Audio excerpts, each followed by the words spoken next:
Countdown.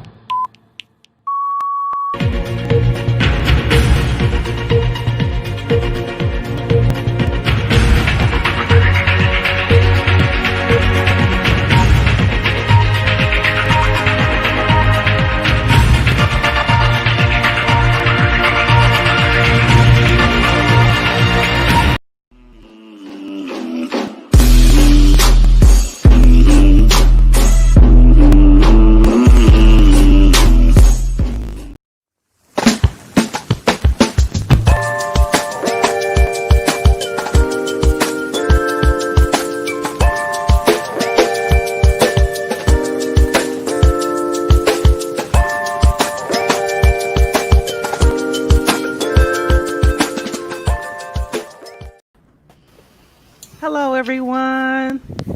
Thank you for joining us. We are live. Spencer, Molly, Emma, and Chessa. Hey, Chessa. Hi. Hi, everyone. Can you hear us really good? I wanted to make sure you can hear us. So, I was supposed to actually open with a video, so why don't we actually play that now? So if you're not satisfied that this person will not offend again, then you won't reprove. You'll disfellowship. Yes. And when the person's disfellowshipped, they then can still attend meetings and so on, but under some restriction, is that right? Under a lot of restrictions. Yes.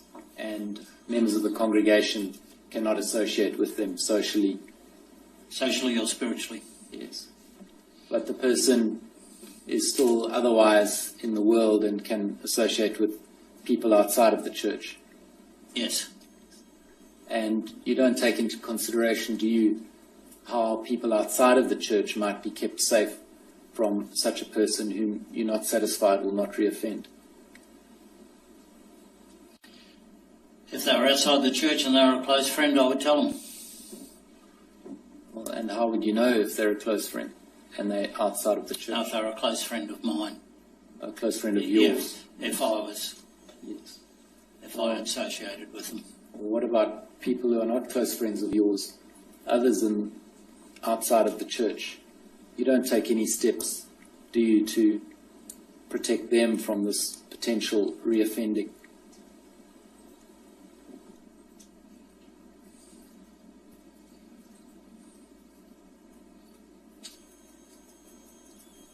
You don't, do you? You're concerned with the congregation principally, aren't you? We're concerned with the congregations. We are shepherds of the congregation. Yes, and you're not a shepherd to those who are not in the congregation. No. And as an organisation, in your experience, you don't seek to protect or take care of children who are outside of the congregation.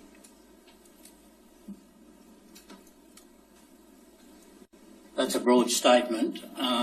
Well, I can limit it. Yeah, limit it, In your please. decision on whether or not to disfellowship someone, you don't take consideration of children outside of the congregation. Do take consideration of them, but what ability have we got to protect every child in Australia? Well, what you can do is you can report to the child protection authorities. And that is done in some cases. But generally it's not done, is it? No. It's not done unless there's a legal requirement for it to be done, is there? That is true. Wow. I saw Shelly is in the comments, so you guys, if you have questions, you can address it to her now. She is coming up on our stream later for an interview, and I just noticed that she said it brings back memories. Probably more so for her than us, but watching that clip, it is shocking, right? I never noticed before watching it. He said he would tell his friends. So one, isn't that breaking the elders' rules? And he would only tell his friends. Wow. And so only his friends matter. And I don't know if he meant to be flippant, but the whole, well, how can we protect every child in Australia? By reporting them to the police, that's how. Yeah. So as you guys know, that we are live today is going to be about the ARC. Easy. We are going to be. This is the 5th year or 5th anniversary of it Yeah, tomorrow. tomorrow. Yeah. So we will Yeah. encourage everybody to share the stream. Share the stream in groups. Share your stream on the page on your pages. And I guess we could actually get started. Emma actually got us started with a fabulous breakdown of the ARC, and I want to pull it up real quick.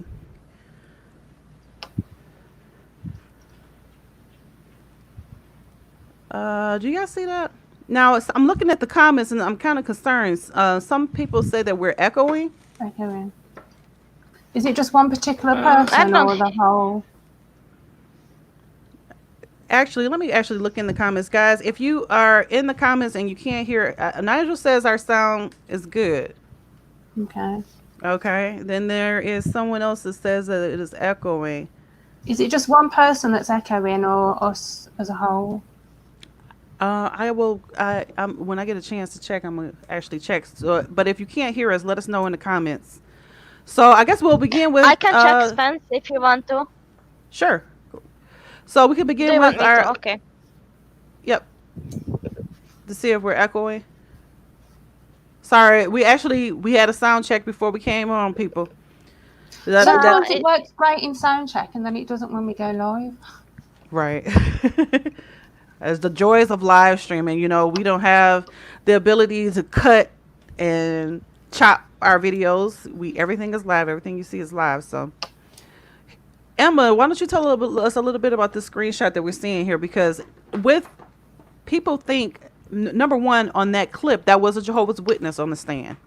If you are just joining us, that's the Jehovah's Witness, and there is their typical reaction. If you thought his reaction was apathetic, it ranges from apathy to outright anger over talking about the child abuse and sex abuse that exists in their organization. And Emma and I are usually in the groups with Jehovah's Witnesses and talking to Jehovah's Witnesses directly.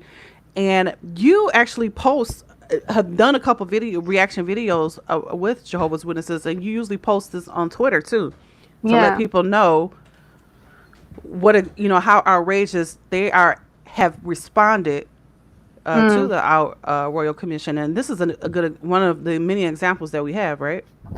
Yeah, I mean, I've spoke to many Jehovah's Witnesses in the group about the 2-witness rule and the Australian Royal Commission, and the policies and the sex abuse issues. And like in this screenshot, obviously I'm answering somebody that was saying that Jehovah's Witnesses are good-hearted people. So I says to them now, do you think good-hearted people would stand by organisations that protect paedophiles? And part of their reply was, so I don't bother about it. I don't judge other people. And then somebody else said about that she's tired of hearing about it. And so I was like, well, don't you think they are tired of being molested? Right. Like they're just saying it doesn't really bother me, so it doesn't affect their lives. And I think the next slide we have here is another example. And what we're gonna do is actually make this slideshow available so that you can look at the comments and the slideshow a lot closer. But here's another one here. This right? person, like with what they said, totally contradicted themselves, because they were saying that if a person goes back to his or her bad way of life, the elders will look at the case and decide what to do scripturally. And if they repent, he'll be allowed to come back to the organisation. Then in the next breath, he's saying Jehovah's organisation is clean, maintained to the highest cleanliness more than other organisations in the world. Sure. How can they be? When you've just said that paedophiles are allowed to come back into your congregation, then how can it be the cleanest organisation in the world? And that actually goes back to our clip. I mean, he seemed very surprised. Like, we protect the Jehovah's Witness children. And he's like, well, what about the children on the outside? Yeah. I mean, Well, it's not even a thought to them that they need to protect so-called worldly every child. So the next slide we have here. Oh, go ahead, Emma. There was, if you can skip back, there was Go one back. Okay. I didn't sorry. read one on that one. That's okay. I'm sorry. I'm going too quick. There we go. Um, oh yeah, that person said no one committed such child sex abuse or raping that child. It's a fallacy and a conspiracy to criticise the JWs. So even though their own leaders were there admitting it, and then someone said it's a crime to have sex with someone who is not your husband or wife. So again, they're just belittling the whole fact that it's having sex with children that's the issue, not, they try and put it on the same level as immorality, as cheating on your wife. It's not. Having sex with the children is on a completely different scale. Yeah. But I they love can't accept that. I love, Emma, in the groups you always say child abuse, sex abuse is a crime, Yeah. not a sin. They equate, like you said, sins. Yeah. Go ahead, Molly. Like depending on what you believe, like let's put it, okay, say you're a Christian or whatever. Okay, say that you believe it's a sin, but honey boo boo, it's a crime too. That needs to be reported to the police. And I went to an elder last year asking him about these exact questions, and he was kind of like that guy in the video. He was like, you know, and I'm just like, well, exactly, that's your problem. You don't know how to answer this question. It's a fucking crime. And okay, believe it's a sin too, whatever. I don't care what your Sky Daddy teaches you, as long as you report child abuse. So I just want to give people a little background of what we're doing in case you're just joining us. We're showing you Jehovah's Witness reactions to the child abuse. Well, not all of them were not accusations; they were established in court. Yeah. During this time, for ex Jehovah's Witnesses in groups, especially if you have groups, shout out to Thomas Miller and a few others who have groups set up just for Jehovah's Witnesses. I have a group. And we're in these groups, you're talking to Jehovah's Witnesses face to face, and a lot of times they're in from countries where the internet is, it's not as popping as it is over here, so they don't have a lot of internet access there.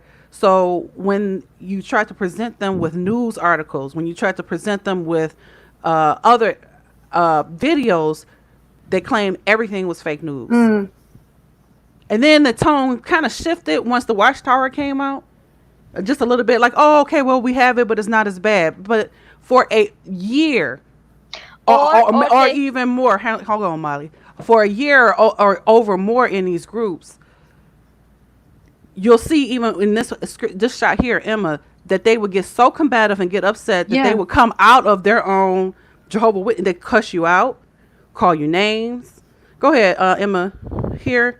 I've seen, I've present them with the actual screenshots of their Watchtower for the CSA policies, and they still deny it.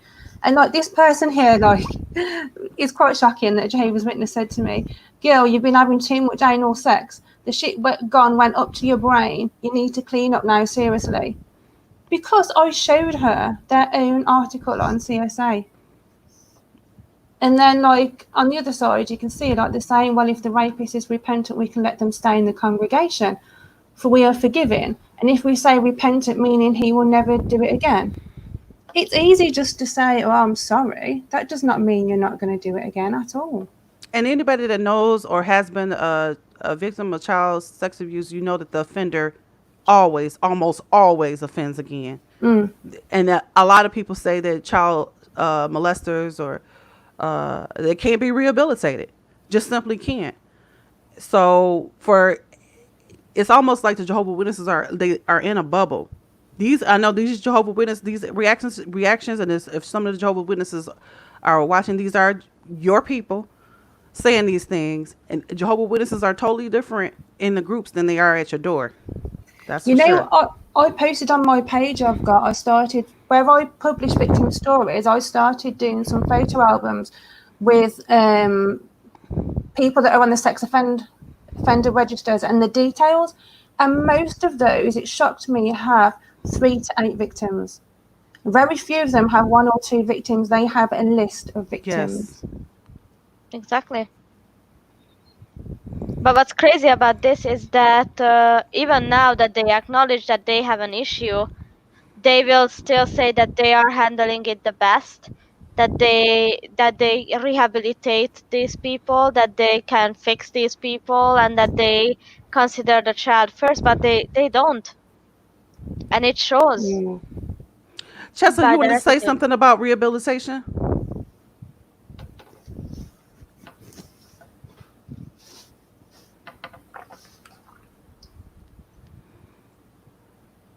We can't hear you if you're speaking. We could hear you earlier. Yeah, Chessa, we can't hear you, honey.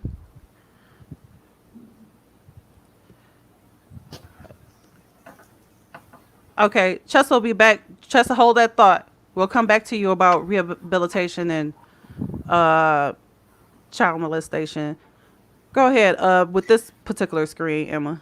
So more comments, child abuse, although ugly, is not an unforgivable sin, but what should be more concerned with is blasphemy. So they're more bothered about you blaspheming, as they say, against the Holy Spirit than raping children. And then somebody else was trying to tell me that the police can't solve matters. Only the governing body can solve child sex abuse that happens in the congregation. And let's see here, the next screen here. Oh, one of the common objections, you probably know this, Emma, that we get in these groups is that we don't have jobs because we're talking about child abuse, child molestation and child abuses. As you can see here, I put a screenshot of how many victims. There were 1,800 plus victims, 1,006 child abusers in that Australian Royal Commission. He insisted that Jehovah's Witnesses didn't relocate the elders to other kingdom halls, although when they are reinstated, you don't know what congregation that they're going to. And they're not tracking the child abusers as far as that we know. Especially even when they're announced from the platform as no longer one of Jehovah's Witnesses, they don't tell you that they have been, that the reason why they're no longer Jehovah's Witnesses is because they may have raped a child in the congregation. So if you're a parent in the congregation, now you have to guess at what the person is being kicked out for, and you have no way of protecting your child. So, and that is how a lot of these abusers were able to repeat these offenses over and over, multiple children sometimes in the same congregation. The next screen, go ahead, Emma. And not to mention Pramala. that what's crazy about this, if it's not reported to the police, say you kick them out of the kingdom hall, they will still get to find, children off the street. It's just gonna make it harder for them because they don't have pre-groomed children who believe that adults are always right because Jehovah said so. So you're gonna have a harder time finding a kid to abuse like that, but you're still gonna, if they want to, they will still find those children. You need to report to the police. That's just no way around it. I get to think one of the other things that people don't realize is that even when they're disfellowshipped, they can still come into the kingdom hall. They have access to bathrooms. They have access to all the places that a child, like for me, I used to send my child to the bathroom. I didn't necessarily go with my child to the bathroom all the time.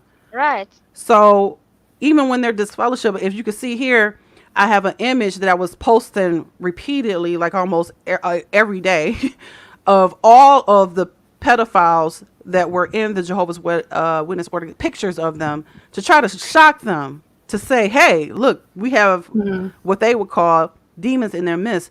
No one, what I found interesting is even with them being pedophiles, they would not, they felt sorry for them. Like, oh, well, you shouldn't be attacking them. Maybe that they're are back in the organization, or they can be repent, or as you were showing in your other slide, Emma, that, that somehow you repent or say I'm sorry is enough, and it's not. And you can see from this screen here, or I think this is actually somebody is calling your posting rubbish. Saying to me, why are you posting rubbish? And I was posting like the Watchtower magazine. And then they're like, what you're saying, child abuse is terrible things. We all know that. But everyone makes a mistake. What he did was a sin, and everybody do sin. Or are you not a sinner? It's like, yes, I'm a sinner, apparently, but I don't rape children because I'm a sinner. Yeah, but your sin is consensual adult sex, not raping children, for example, or smoking a cigarette. Like, it's not the same level at all.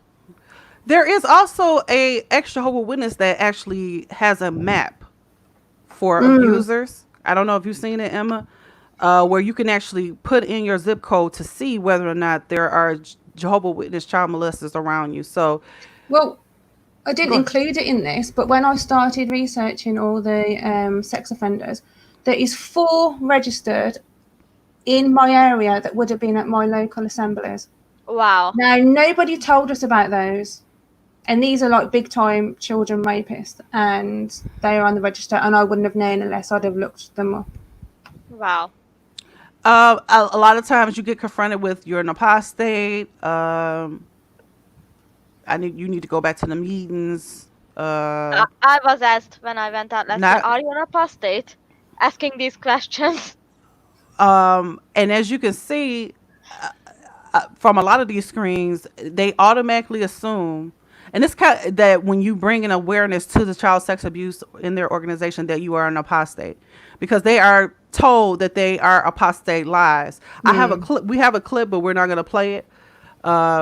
Of one of the leaders actually being confronted, asking by the Royal Commission as to whether or not they were saying that these were apostate lies as opposed to actual cases of child sex abuse. And here you go again in all caps: child abuse, sex abuse is not a crime. It's a crime, not a sin, rather. The person above actually said to me, "What do you want for the congregation to do with the repentant sinners? Do you want them to punish like the government do?" Yes. Yes. Exactly. Electric chair. Maybe, you know. And this is another one here where it looks like they're trying to. Oh, if he's equate- repentant, why can't he? If he's it says like if he's a child molester and touched children, it says, well, if he's repentant, why can't they be allowed to stay? He without sin cast the first stone. And this Then is it's just just me about- upset one day because this was right after the Watchtower hit of them trying to basically gloss over all of the child sex abuse accusations and try to almost say that, well, almost flat out say that the apostates were using this to try to take the organization down. So like a lot of us were in these groups for like over a year and a half for me. It may have been longer for other people, but when that Watchtower hit, I literally did go through the group to find out everybody, as many people as I can, everybody that was saying it was fake news, I made return visits on them. Same. And I started retagging them in the, did you see the Watchtower? Did you see the Watchtower? Did you see the Watchtower? Because they wouldn't even acknowledge it. And that's why I still love to this day that I made the choice, as hard as it was, to go to that Watchtower study. Like to go to a Kingdom Hall for the first time, to a meeting in 23 years. But I was able to say to them in the JW groups, I was there. I heard them read this out word for word. That And was it's definitely right. said. And you can see their reaction still. This is what you call fake news. This is another person made Jehovah deal with you. Another one told me, get your facts right, girl. Another one said, how much are they paying you? As if there's a apostate headquarters paying us. Yes. I would be rich. Yeah. And then one of the comments was, so I'm guessing you were abused as a child with all the obsession on this subject.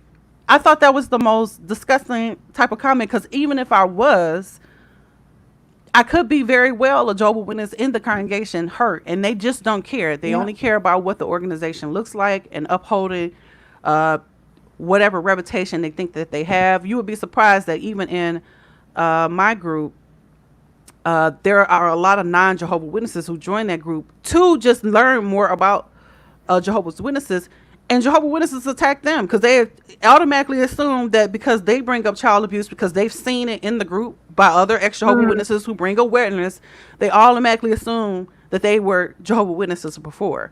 So it is through the activism of ex-Jehovah's Witnesses that, and spreading the word, that we believe that that we brought awareness to this issue to push the Watchtower enough to even acknowledge it at some point. Right. So it's not the Jehovah's Witnesses, and a lot of the Jehovah's Witnesses who are in these groups, they frequent these groups, they know this. And so my second question to them was always, so you've been in this group for a year. You say you see me post this for a year. How many people in your congregation have you warned about the things that you've seen in these groups? It's always you know, Yeah. a reply that, is off the chain. But anyway, we have Chessa back. Chessa, let's see if we can hear you now, honey. Hey, can you hear me okay now? Yeah. Awesome. So sorry about that, guys. So yeah, I was just going to talk a little bit about this. I'm sorry I had to jump off, but just basically a general idea. The first clip that we watched when we started this, they say silence is golden. But on the last question he was asked about, whether or not they really care about other people and other communities outside of Jehovah's Witnesses, the silence there must have cost Watchtower millions of dollars, or it's going to, because it's just appalling that Emma, when you're talking to people about child sexual abuse, they bring up anal sex and try to shame you, like you're filthy for even talking about it, when they won't inside of their own community. And so constantly trying to combat people and this narrative and trying to bring awareness is exhausting. And I really appreciate you guys, and I'm really looking forward to the rest of this broadcast. But on rehabilitation, recidivism rate for child sexual abuse, if someone commits abuse, is something ridiculous, like 70 to 80%. So once someone has acted on that inclination, there's literally no possible way that they won't again, or that they at least won't fantasize about it and have extreme impulses to do it. So thinking that you can just take someone's microphone duties away and expect them not to abuse another kid is appalling. And we're seeing with this Australian Royal Commission right now and the Redress Scheme and everything that's happening, it's really opening the door for this and really giving us all a chance to finally get some things done with this. Yeah. Right, and can I just add to that they can still, like Emma mentioned before, that they can still go to the hall. And let me tell you, I was a kid in the hall, and I went alone to the bathroom. Now, if some big man, I'm still like 40 kilograms. Do you know how easy that is for an adult grown man to just drag and do whatever the fuck he wanted with me? That's why I avoid crowds still to this day as an adult woman, because I'm very tiny. So imagine it's a kid, like a 5-year-old kid who's even weighs less than 40 kgs, which is like a lightweight for an adult man to grab and manhandle even, or whatever. So, the hole is small. You don't expect shit to happen to your kid 2 meters away from you, because the holes are small. They are tiny. They don't have big areas where your child could get lost. So the worst you assume is they might sneak off and stay in the bathroom longer than they need to. I know that we have somebody in here, Todd, who's mentioning some of victims at his hall. I know we had a abuser in my hall, and this was way after I had left, we knew him intimately, and I just think about the times that we used to go out in service with this dude. Wow. And obviously he had inclinations toward child sex abuse because of the gravity of why he's in jail now. He's one of the few who's probably prosecuted. Todd Faber is saying that they moved the victims out of his hall in East Dearborn, Michigan, I know where that is, in 1985, and kept the elder perpetuating the molestation. He was one of those kids. I'm sorry about that, Todd.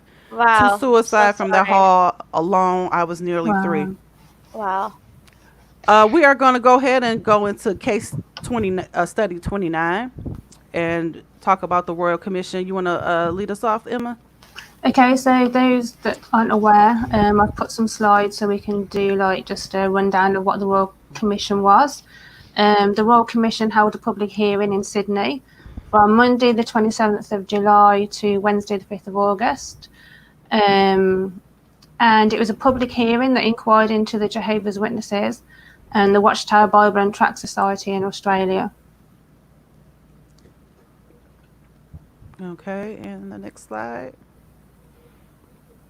And this is, I remember this morning, this is when it hit the headlines. Like this was like the BBC and the Guardian in the UK, and it massively like hit all the newspaper headlines.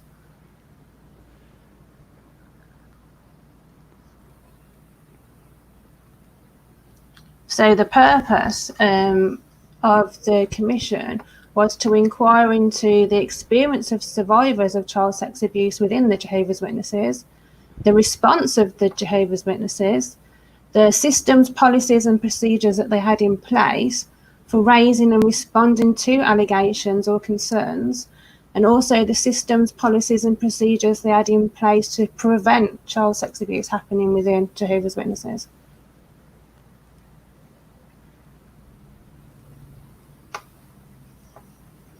So then I wanted to make this point that in Australia at the time, there was currently 182 congregations, 68,000 members.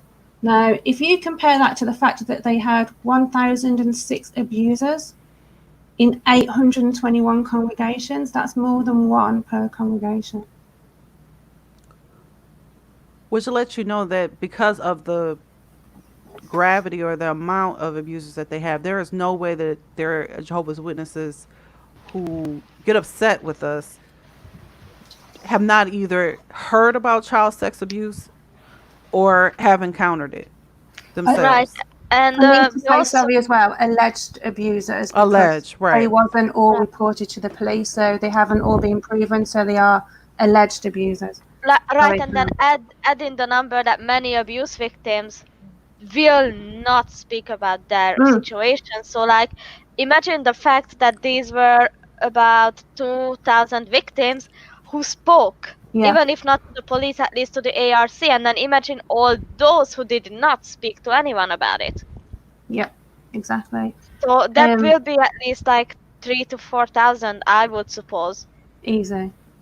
And Mr. Jackson and Mr. Spinks said that there was going to be no scope for flexibility on the change in reinstating disfellowshipped of individuals if they demonstrate repentance. And obviously that May Watchtower there, they admitted that true Christians have been affected by the plague of child sex abuse, and this is why.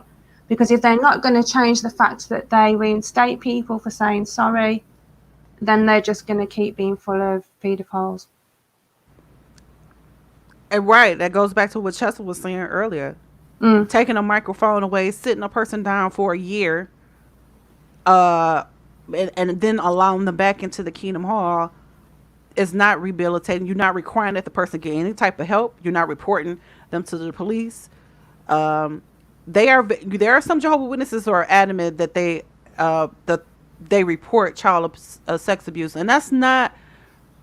It's kind of, if you are an ex-Jehovah's Witness, you kind of know what they're kind of hinting at is the mandatory reporting laws. What Jehovah's Witnesses do is that elders, they have to report to the headquarters, who then decide whether or not they have a sex reporting laws in their state, and then they will report it because they are mandated to do it. And sometimes we found in the Australia Royal Commission that there were some times that they were, even in mandatory reporting states, they were not doing it. Yep.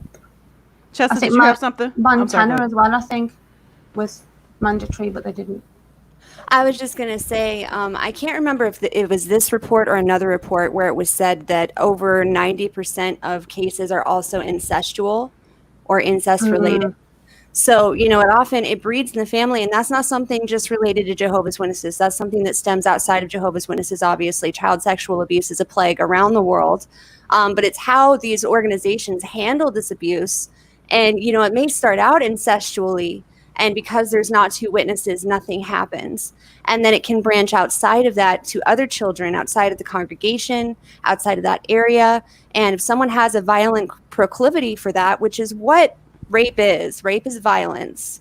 Whether people agree on that or not, or think it's just adultery or a sin, that's not true. It's an act of violence. So if people are carrying out acts of violence against children, and cannot be rehabilitated, and often it occurs in the family first before it branches outside of that.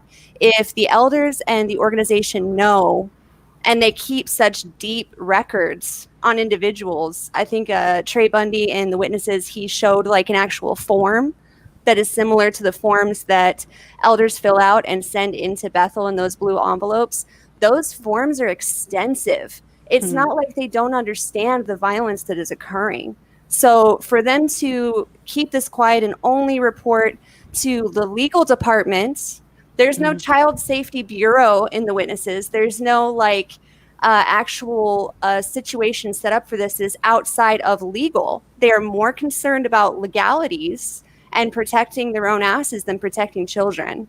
So, you know, as we go on to see in this broadcast and future broadcasts, finally the world is looking at ways that they can implement changes to protect children in all different sorts of situations, including if they're Jehovah's Witnesses.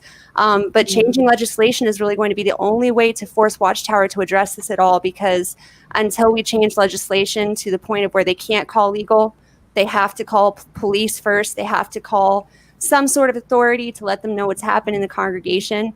They're going to continue to cover this up, but they're going to keep extensive notes while they do it. So awful situation, you know. And on top of that, there was a newspaper article. We didn't get it, but it's out there that says that they have a secret database. Right. So they keep these files of these pedophiles, but they don't let the congregation, they don't let the parents know that there's pedophiles in the congregation, so they can protect their children. And They that's even true. have blue envelopes, especially for child sex abuse. And Notes. that's that's true that they don't let the parents know, because I asked another this exact question: do you let parents of children know if there is child abuse taking place in the congregation by anyone? And he said, well, no, because we don't want to ostracize them. And I'm like, Wow. excuse me. And I see a comment that I think it should be addressed. Is that Okay, well, Karen Molly, saying- let's go through the presentation, then we'll go ahead and hit the comments. Go ahead, Emma. Okay, so I'll explain at this point. What I've done with the slides is the main part is actually in copy and paste direct from the case study PDF. And then what I've done in the black boxes is sections of the Watchtower article that all the Jehovah's Witnesses studied that correlates with what was told to the Australian Royal Commission. So it shows that Jehovah's Witnesses do know all this information as well. So the process of responding to allegations of child sex abuse, when an allegation of child abuse is made within the congregation, the Jehovah's Witness organisation conducts a spiritual investigation to establish the truth of the allegation and to determine the degree of repentance of and appropriate sanction for the accused. So it's all scriptural, spiritual based, not police investigation. And we haven't even mentioned the lawsuits. They fight these lawsuits tooth and nail. A lot of these, I had a Jehovah's Witness tell me the other day, well, they're paying the victims. No, they are reluctantly paying the victims, if at all, or they're going back to have the judgments reduced. If they don't have to pay the victims, they won't. So that lie that, okay, well, now, where they're paying the victims is begrudgingly. You know, And if you know, sorry. Go ahead. No, I was going to say, and a lot of times they settle too. Go ahead, Emma. Yeah, and if you notice in that box in the Watchtower, they said elders will endeavour to comply with secular laws about reporting a matter. Endeavour. Try.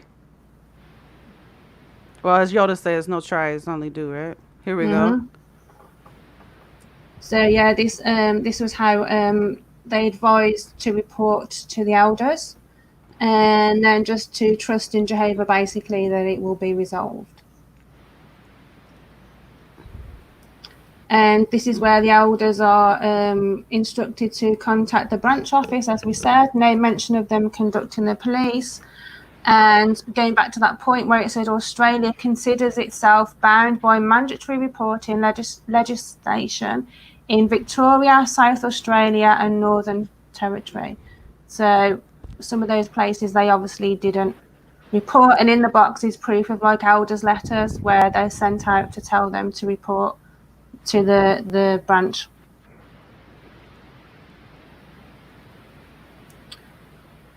Elder Spinks, he said it's not a practice of the JWs to report child sex abuse to the police.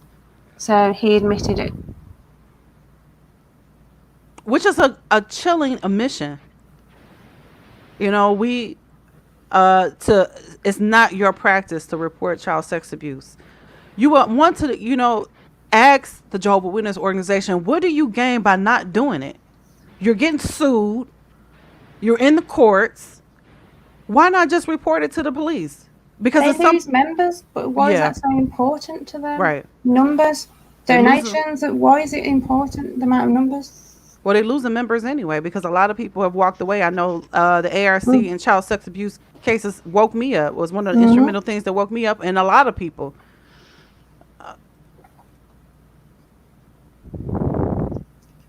The victim. I believe that in the last two elders' books they've changed this now, but the victim was required to make allegations in front of their abuser. So they were required to sit with 3, sometimes 5 male elders, talk about their abuse in front of their abuser. I think they've changed it to now that that doesn't have to happen. The victim can submit a letter. But I've spoke to many victims where they were made to sit in front of their abuser and give details, which is obviously horrific for the victims. And for anybody thinking about reporting, if you get wind of, Yeah. say, for instance, you're a victim and you know that you may have to face your abuser, why would you go? Why would you go through the judicial? And I think this is unique because judicial committees usually when they're formed because somebody has heard of a matter or maybe you told on yourself, they don't require you to face your accuser or people accusing you of smoking or adultery or anything like that. Yeah. This was a unique situation in which you would have to. And what if, as Chester was saying earlier, what if your abuser was someone in your family? You have to face your father or face your brother, uncle, whoever, in a judicial setting with 3 men, and don't let the person that you're accusing have a position. Because, we are very familiar with the cronyism that goes on among elders within the organization. And make it very taxing on a abuser or a victim wanting to report abuse. Chester, did you have something to say on that?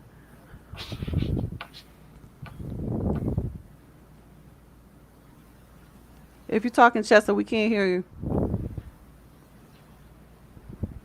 Can I just say about this? What's crazy is that they are so worried about the numbers. Yes, but this will cost them numbers. Like, look at the Catholic Church. At least they owned up to it, even if reluctantly. They said, "Okay, well, fuck it, we have to do this now, I guess," and they did it, And I'm not saying they are better because Lord knows they are not, but at least in this regard, they were better because now they have these systems in place that you can see in the news every other day. Some other priests get bust for kiddie porn or some stuff like that because they put these systems in place. And you see, as much as they try to guard their numbers, it will not do them any good because these children will eventually speak out. We will not be silent about it either as victims and survivors of domestic and childhood sex abuse and inappropriate conduct of adults around us all the fucking time. We will not stay silent, and those with common sense will listen, because if the organization was so pure, you would not see activism against it. You would see haters, meaningless bashing, meaningless rubbish talking and gossiping about so and so wore a skirt too short. But this is not gossip as so and so wore a skirt too short. This is about us sharing our stories of all sorts of abuse, mental, physical, sexual, spiritual, all kinds. And they want to call it fake or discredit it. If the organization was clean, there would not be such a scope of activism. Yeah. So, Emma, did you want to tell us about the 2 or 3 rule? Yeah. So, elders, they can't take action unless there's 1, a confession, 2 or 3 credible witnesses. They said that can be 2 separate incidences. but prefer to be to the same incident. So if it's happened to 2 or 3 different people, but they prefer 2 or 3 witnesses to the same incident, or strong circumstantial evidence from at least 2 witnesses. Now, we keep calling it the 2 witness rule, but if you notice, it keeps saying 2 or 3, at least 2 witnesses. I think, and Shelley's going to come on later, but she made a really good point about this particular rule here, and that it is eyewitnesses that they're asking for, as opposed to other types of witness testimony that is usually admissible in court. We'll circle back, and when she comes on there, maybe she can go into that a little bit in depth, because that makes a difference.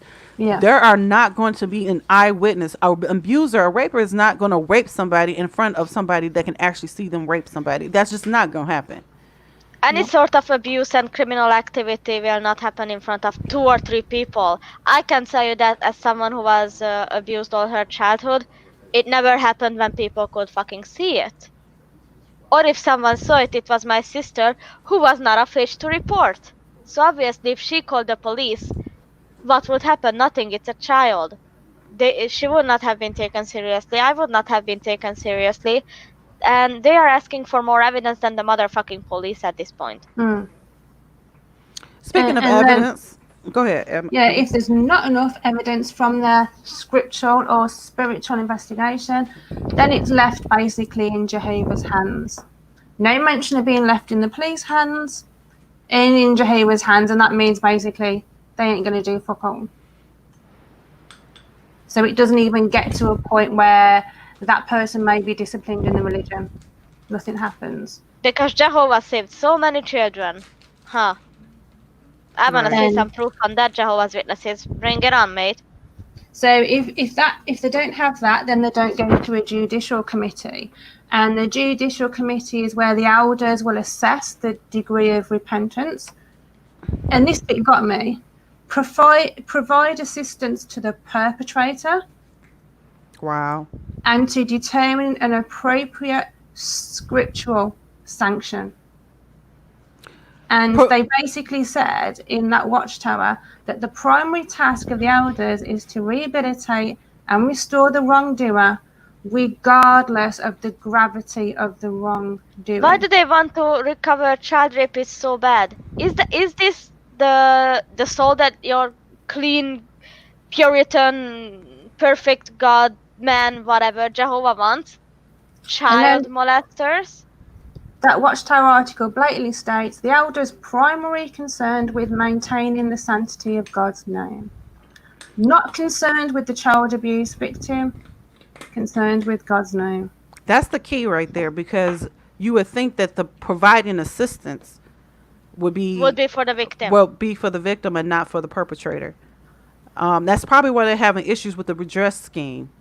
But we'll get to that at some point. They would probably make up one to help the perpetrators get all their life and everything back together, but not right. the victims. Pretty much. So, onto your punishment. Sanctions. So, basically, I'm going to put it blunt here. If you're a JW who rapes a child, here's your punishment. Deletion if you're an elder or a ministerial servant. But if you go into the Australian Royal Commission's findings where they list all the victims and who the abuser was, you'll know that's not true. Because lots of those were elders and ministerial servants, and they are still in that position. So then you can also get reproved. So basically, if you say you're sorry, you can get to remain in the congregation. The members may or may not be told you are reproved, because they do something called private reproval, where they don't inform the congregation, but they never tell the congregation either way why you've been reproved. And that is very true as of 2019, because I asked this exact question to the elder as well, and he said yes, and especially about this kind of offense, we won't tell publicly because we don't want to, again, ostracize the perpetrator, because we want to rehabilitate them, and we want to make sure that they can better themselves in the eyes of Jehovah. And I said, but we are talking about people who raped children. Like, why do you want to recover child rapists so Yeah. bad? And I'm sorry, but reproof is like, you cannot take the microphone. Is there a punishment enough for ruining and debilitating someone's entire life? Yep. Unrevocably, unfixably. No amount of therapy is gonna fully recover you from that kind of trauma. You know, you will Yeah. get better eventually if you get proper therapy, if you take, you know, the proper action, and you can definitely be successful even as a survivor of all sorts of abuse. But that's not gonna be compensation for wrecking your life in health. Very Not at true. all. Very true. Can What you about just the? go Go ahead. back one, Yeah, Spence? sure. Then, that's like about the disfellowshipping. Oh, I'm just clicking, y'all. What was it? 25? No, Oh, 25. here we Yeah. go. So then the other punishment is when you're disfellowshipped and you're basically cast out from the organisation. But again, they will announce it that you're no longer a Jehovah's Witness, but they won't tell the congregation why. And then you can also be reinstated after an amount of time if you're thought to be repentant. And Chessa, I want to circle back to Chessa. I don't know what you were saying before. Do you remember what you were saying before? We couldn't hear you. Vaguely, can you guys hear me now? Yeah. I Yeah. realized I was hitting my mute button here and I didn't know. Oh, So that's why. Sorry.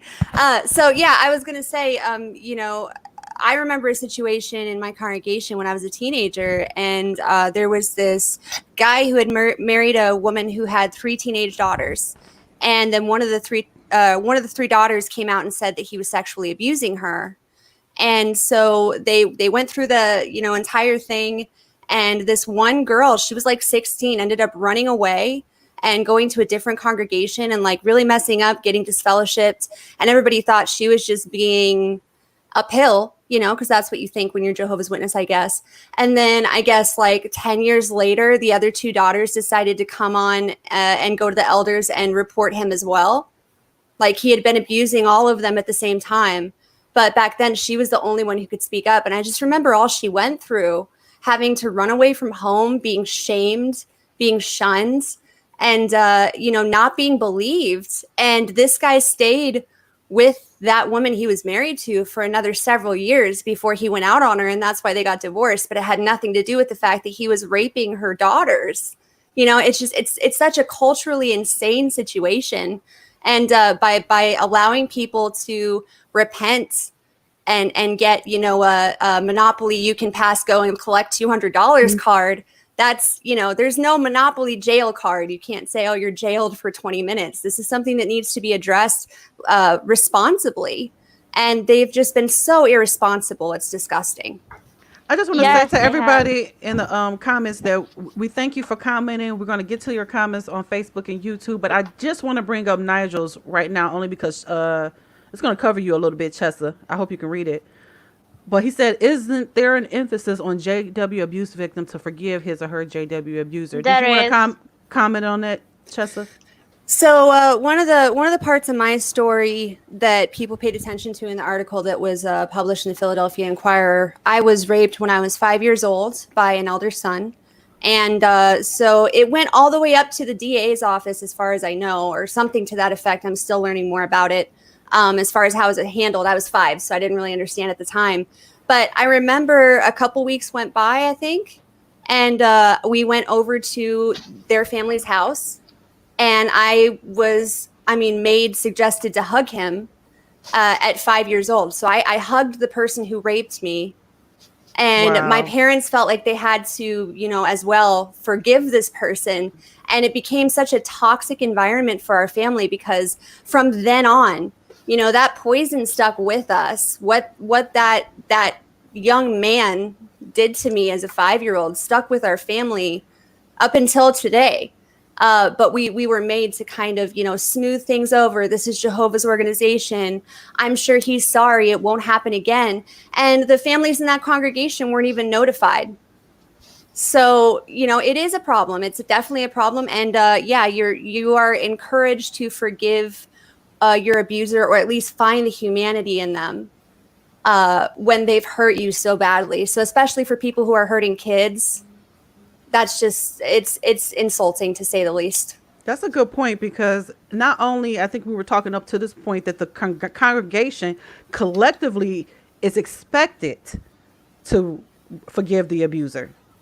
So not only are they asking for collective forgiveness, they're asking you to personally forgive your abuser. It is Not to disgusting. mention, sorry, just to add one more thing on top Yeah. of this, I know, and I think, you know, all of us in the ex-Jehovah's Witness community know of several people who the offender raped a child in the home, and then when the wife or the mother was talking to the judicial committee and wanting to divorce her husband or spouse who had raped their children or her children, she couldn't, because it wasn't even considered adultery. You know, how many cases have we seen where, you know, women are wanting to leave the person that's abusing their children actively, and they're being told that it's not adultery, that it was just a mishap, that they were confused, they were repressed, you weren't being submissive enough. Can you imagine the advice that mothers are given in these situations? It's absurd. Emma, did Sorry, you, that was- no, yeah. you're fine. Emma, did you want to go into the ARC findings? So bear in mind this is just Australia that was looked into, and there was 5,000 documents, case files dating back to 1950. There was 1,006 alleged perpetrators of child sex abuse, at least 1,800 victims. 579 of those members confessed to being an abuser. 108 were elders or ministerial servants. 28 alleged perpetrators were appointed as elders or ministerial servants after an allegation of child sex abuse. 401 alleged perpetrators were disfellowshipped as a result of the allegation. 230 of those were reinstated. 78 of those were disfellowshipped on more than one occasion because of the allegations of child sex abuse. And none of those were reported to the police. And Mr. Tull, who works for the Service Department, told the Royal Commission that for approximately the last 2 years, on behalf of the Legal Department, he's been responsible for receiving telephone calls from the congregational elders about allegations of child sex abuse. He estimated that over that period, he had received and continues to receive 3, sometimes 4 calls each month. Molly, you said something. You had something you want to say? Yeah, but what Chessa was saying, imagine the advice. Well, I can tell you what advice they give when a wife is being beaten to a point of actually miscarrying, because my JW mother experienced that. She was beaten and raped to the point of miscarrying, so she reported to the elders. The elders told her, well, sister, you have to be more submissive. You have to render him his due. That's what they told her, and they reproved him privately and moved him into another congregation when my JW mother managed to gather evidence of him having sex with hookers. That was the only thing that got them worried enough to graciously allow my family to move to another congregation. What kind of fuckery is that? I'm sorry, but that's just bullshit. And I remember that this attitude stuck with me. And this is how I got into an abusive relationship, because this JW mentality of just be a yes man, just don't question it, just go with it. And Speaking I'm of that, let's go around the glass table to actually talk about some of the stories that we have that are connected to the ARC, as well as CSA, because we do have child sex abuse survivors on the panel as well. And we have Jennifer, who's going to join us. Jennifer, I'm going to put you in now, honey. Hi, Jennifer. Okay, hello. Can you hear me? Yeah, Yes. go ahead. We want to Yeah. start with you. Could you? Oh boy. Well, I got like a long story. I mean, yeah, I was sexually abused. Oh God. I mean, it started when I was 4 years old. It was a friend of the my mom's friend from the congregation, and like my mom's friend, the wife, she was baptized, and then she had 3 children. Her husband wasn't. He was an alcoholic. And then she had 2 sons and a daughter. The daughter eventually got baptized, but the 2 sons didn't. But it was her oldest son who this is back in the 70s, like, oh god, yeah, if I was probably like 75 around that, because I was about 4. And we spent a lot of time with them, went on vacations and stuff like that with them. I mean, skiing vacation. And he had the man who molested me actually was, he taught me how to ski, which is, goes back. But I never said anything about it. It was, I didn't realize it happened. I mean, you guys might think this is nuts, and I thought it was nuts. But my memories came back to me in recurring dreams when I was a child. The same thing over and over and over again. And when he moved away, got married, those dreams stopped. And there's a lot of different things. Like when we were considered part of their family. And so there were things like that he would say to me. You know, he never became a Jehovah's Witness. He went into the army and stuff like that. But there were things that he would say to me, like when he saw me as I was getting older and growing up, that you could just like, yeah, it was the puzzle, like, huh, that was weird. You don't say those things to a kid. Like, for instance, like when he got married, my parents went to the wedding and no kids were allowed to go, right? Because it was catered and all this ordeal, whatever. And he called me up from the reception. I guess at this time, I'm thinking I was probably about 8, not 9, maybe 9 years old, maybe 10, somewhere's around there. And he says to me on the phone, I mean, like, first of all, it's just odd, right? For a guy who's now like in his 20s, whatever, at his wedding reception, to call up a little girl, you know, from his wedding reception. I mean, it's just weird, right? But it doesn't really make any sense, you know, in that respect. But he asked me if I'd gotten a job yet. I wanted to know if I was working at a topless waitress bar. How inappropriate is that to say that to a child? And it's like, I kept in contact with him because, like, a lot of times, like with your abusers, they groom you. I mean, and we were family, sort of. We weren't blood related, but we spent every time that they had family gatherings, and it would be their non-Jehovah's Witness relatives and stuff, and we were always invited. We were considered to be part of it. And so I admired him. I wanted his approval. I wanted him to like me. I liked him, but I was also scared to death of him at the same time.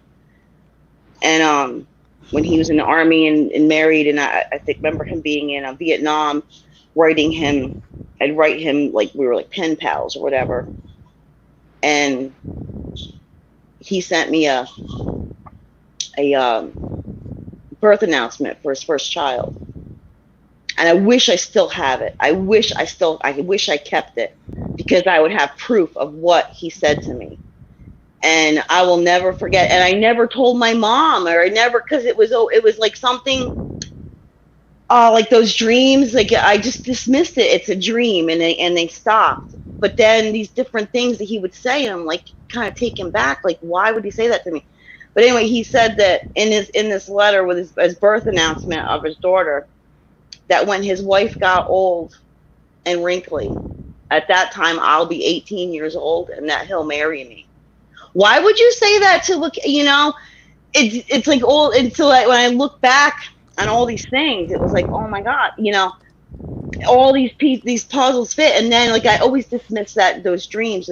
And when I was in my early, I'm thinking maybe 2021, I started going to a support group for child sexual abuse survivors, and it was like a 12-step meeting. And this girl, and it's funny because it was in a church too. I mean, Jehovah's Witnesses don't have any kind of those 12-step group meetings to support groups to help people. Now, just go out and preach door to door, and that'll make everything better, you know.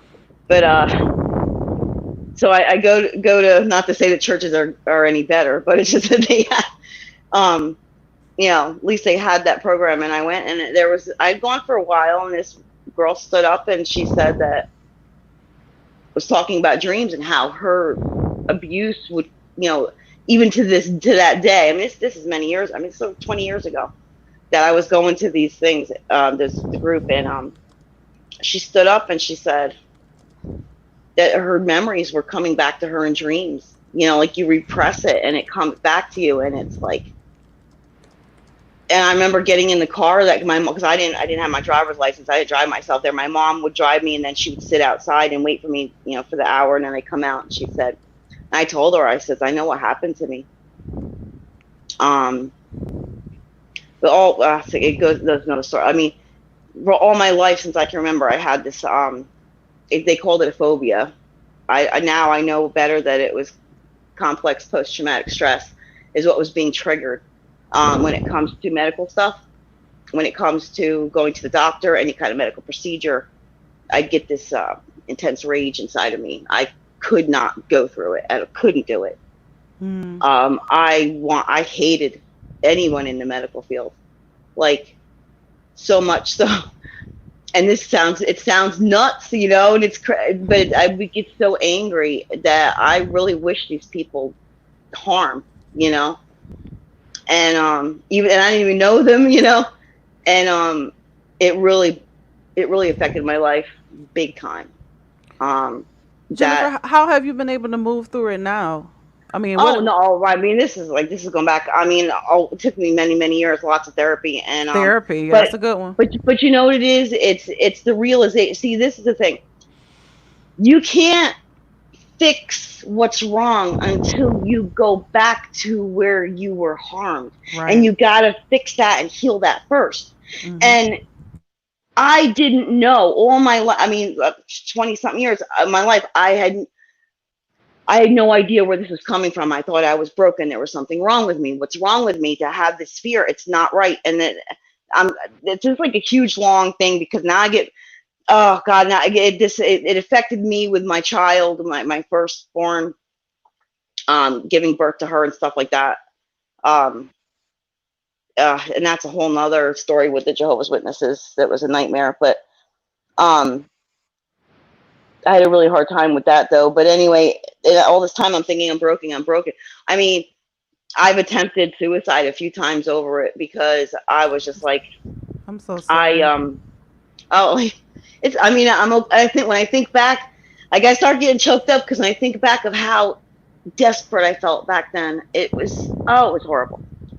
Because I knew I was molested too. I had been molested again, by my sister's husband. She's 8 years older than me, and I was like. It started like when I was 11, when she met him, and he wasn't a Jehovah's Witness. They wound up having a baby, and that baby my parents got custody of. But she was very ill when she was born, and my sister and her husband had to live with us. And so when she was born, I was 13. And when I was 13 is when he raped me, but the molestation started like little things back when I was like 11. And again, it's something that he had said to me one time, that when my niece when I got old enough, when I became 18, that I could be my niece's mother. He told me that he would marry me. And not like these pedophiles, what they do, it's crazy. Come to find out, he molested his daughter. Wow. Too. And he has it from another marriage, and he started molesting her when she was like 4 years old or something like that. But I mean, there's more details to that stuff. But anyway, so when I was pregnant with my daughter, I was going for therapy, because this medical stuff was really affecting me. Checkups, like Spencer, I know you had children, and Chessa, you had children, our child. So it's like, the medical visits, the blood tests, and all that stuff. And then just childbirth alone. Oh my God. Like, how invasive is that to your body? Right. Right. And I had C-sections though, but still it was an ordeal. Just going into the hospital and stuff. I had to be put to sleep. I wasn't awake during the C-section. I put to sleep for it. I couldn't handle it. And that caused a whole nother trauma, just being in the hospital and dealing, because I was being triggered. And again, at the time, I didn't know what was going on. I'm thinking I'm broken. There's something wrong with me. And my husband and his mother and father were coming down on me. That's a whole nother issue. Like blaming me instead of trying to figure out what's wrong with me. Oh, she's crazy. She's nuts. She's incompetent. She shouldn't have a child. She doesn't deserve, And no, I mean, I could take care of my child just fine. It was that whole thing. I kept being triggered with the medical stuff, and then when she was born, it got trickled down onto her because now I'm the mom, and now I got to protect her. And my feelings were every time I took her to the doctor for her checkups, it felt like she was being raped. I mean, that's how I can describe. That's how I felt inside. I knew in my mind it wasn't true, but my feelings inside knew. I mean, no. So anyway, so going to this therapy with the dreams and stuff, and I get back into the group meeting. I get go in there with my mom, and I tell her, I said, I know what happened to me, and I told her, and it all made sense then, because when he was molesting me, he was playing doctor with me, and in the dreams, it was like something that clicked, because in my dreams, I remember it was outside. It was in the backyard of their house, like just past the wood line, and it was like a shed. And I told my mom, I said, but they had no shed there. Their shed was by their carport on the side of the property outside. It wasn't in the woods. And my mom says, no, Jennifer, their sister, the daughter, she had a doll playhouse back there. And so my conscious mind, I don't remember that ever being a dollhouse there or whatever, or back in the woods. But in my dream, it was there. So that it just confirmed everything. Well, yeah, this dream was real. This wasn't something that a 5 or 6 year old is going to dream. Why would I, and that's something like, why would a 5 or 6 year old dream about a boy, or no, well, he wasn't, you say boy, he was in his late teens at the time when it happened, probably like 15, 16, 17-ish, around there. Why would it 5, 6 year old till 9-year-old kid have this recurring dream of this guy molesting her, putting his hands in her pants and touching her and playing doctor? Why would I have a dream like that? That makes it I would never even think of something like that. I mean, and I didn't even, at 4 years old, what do you know? You can't make sense of it to even put it into words to explain what's happening to you. And it's just that shame too, because I mean, the shame, the guilt, and also growing up Jehovah's Witness, there comes a time when you are a child, you realize what you can and can't say to your parents. Right. Going back, I remember at 8 years old, there was this boy in our neighborhood that my sister used to babysit, not Jehovah's Witness or anything. And he liked me. 8 years old, I'm in 3rd grade, right? And he's paid special attention to me. His name was John. And one day I went to school and he says something so mean to me. He says, well, I'm not your boyfriend anymore. I like Christy, this other girl, better. She's prettier than you. I was devastated. Absolutely devastated. And I came home to my mom that day, and she was in her bedroom and cleaning, dusting, whatever. And I sat down in a chair and I just bawling my eyes out, like crying so hard I'm sobbing, like you can't catch your breath and stuff, that hyperventilating thing. And I told her what this boy said. And you'd expect your mom to come and hug you and tell you nice things and encourage you and say, well, he doesn't know what he's missing and you are pretty and whatever, and make you feel better. My mom, no. That's it. No more. He is not allowed to come here anymore. No more boys, no more contact with him. That's it. No more. And I felt like I was in trouble. the way she was yelling and carrying on. And I remember saying to myself, right, you know, and I'm 8 years old, you know, and I remember saying to myself, I can't talk to my mom about this stuff, you know. So I mean, whereas you know, there's walls that are put up, and you can never have that open relationship with your parents, because you learn at an early age that there's certain things you need to hide from them, you know. And they're there to protect you, and you kind of learn right. that from that dynamic that they won't protect you if something I mean, happens. I was an 8-year-old kid. What do you think is gonna happen? And so was he, or maybe you're older than me. What do you think's gonna happen? An 8-year-old. I mean, I understand that she was probably upset that her daughter was upset, and that this boy hurt her. Maybe I don't know what's going through her head, but still, that, you know, you still comfort the child. She didn't comfort me at all. Just that cold yelling, you know. But anyway, although it's hit and miss with my mother. Like I had a really good relationship with her, but then on the other hand, I didn't. She was there for me for so many different things. But anyway, you know, taking me to therapy and stuff like that. But when that all started, I mean, I could go this other story. God, yeah, okay. I can go back to where how I got involved with my ex-husband. And his parents, now I'm from New York, up like upstate New York, like near Warwick, near the headquarters. And like me, I lived maybe 35, 40 minutes from there. So, but anyway, his family came from Rockland County, New York. And they came up, and I met him when he was 14. I was 14, like he was 6 months younger than me, so we're basically the same age. He wound up going to the same school I went to, public school.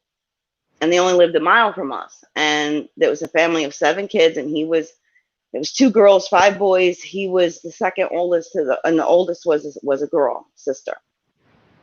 And he pursued me and pursued me and pursued me. And I never liked him that way. I was always nice to him, and I felt, well, he's the new kid, so let me go.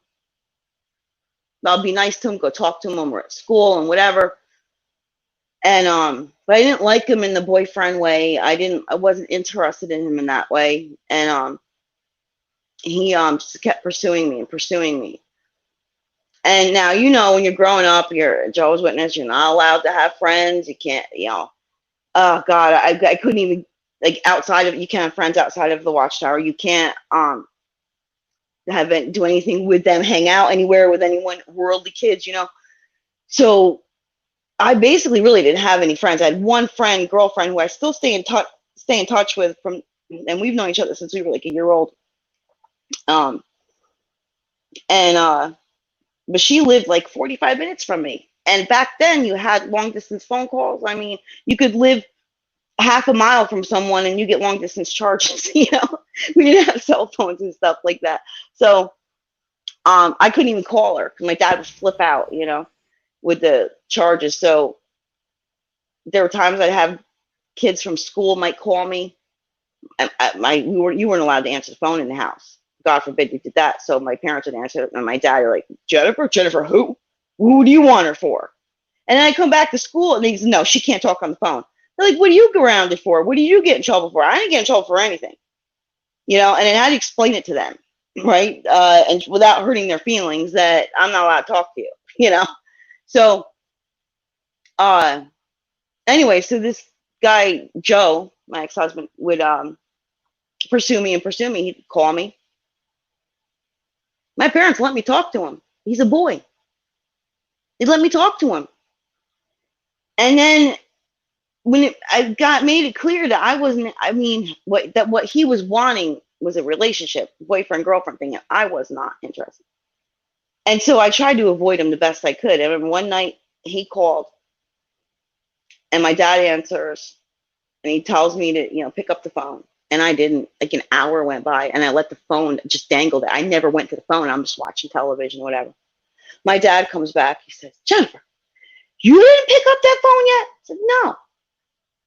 That's really rude. He's been sitting here. He stayed on that phone that whole time waiting for me to come to it. This is like, he didn't just hang up figuring I'm not going to answer.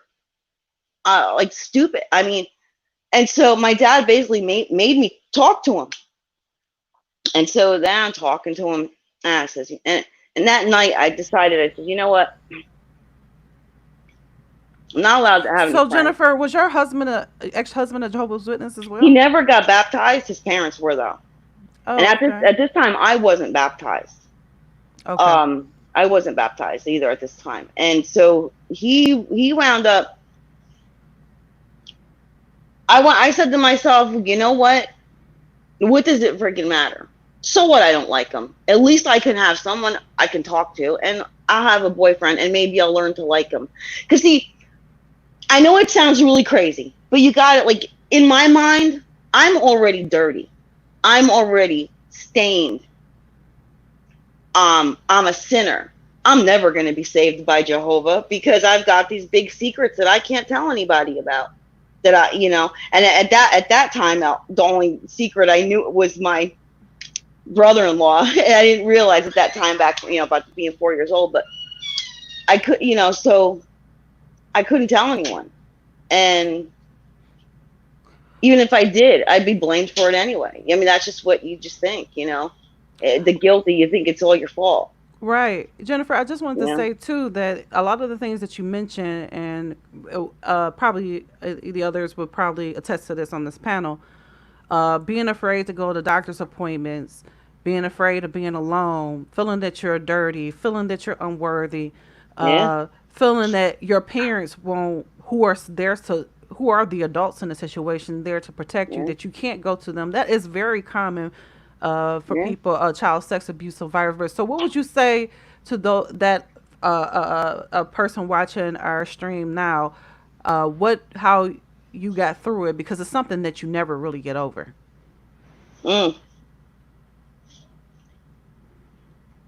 lot of time. Yeah. You're talking, I mean, this is going back around this time when he was pursuing me. I was 16. Wow. At this point. But he's an evil person, very evil. And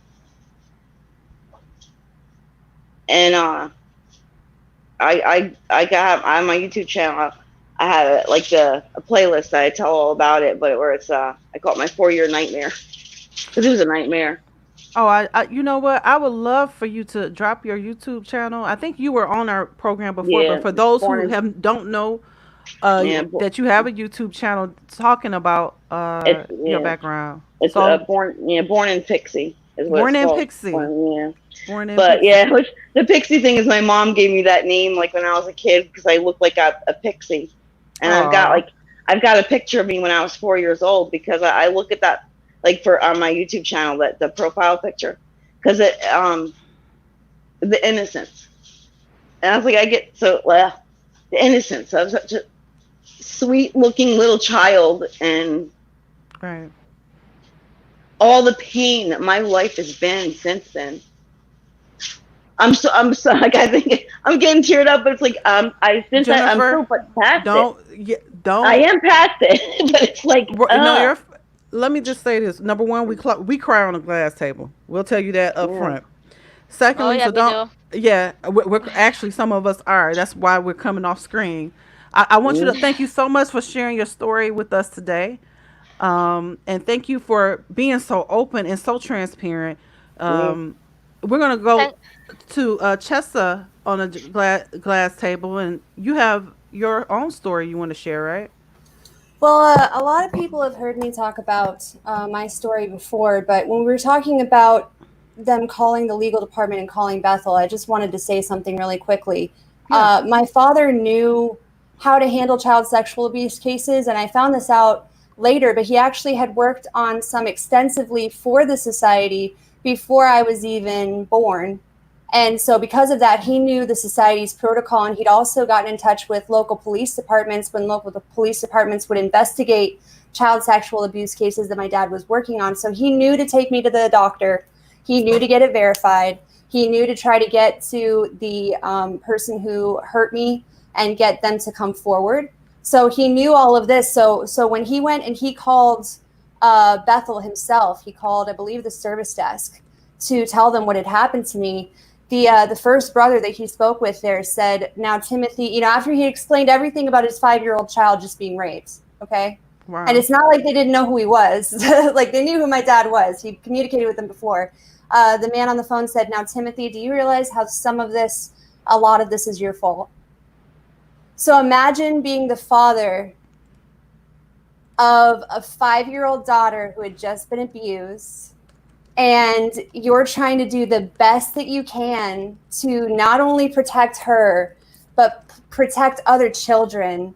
And you're calling the headquarters of this entire, this faith-based organization you belong to, that you believe has values, has morality.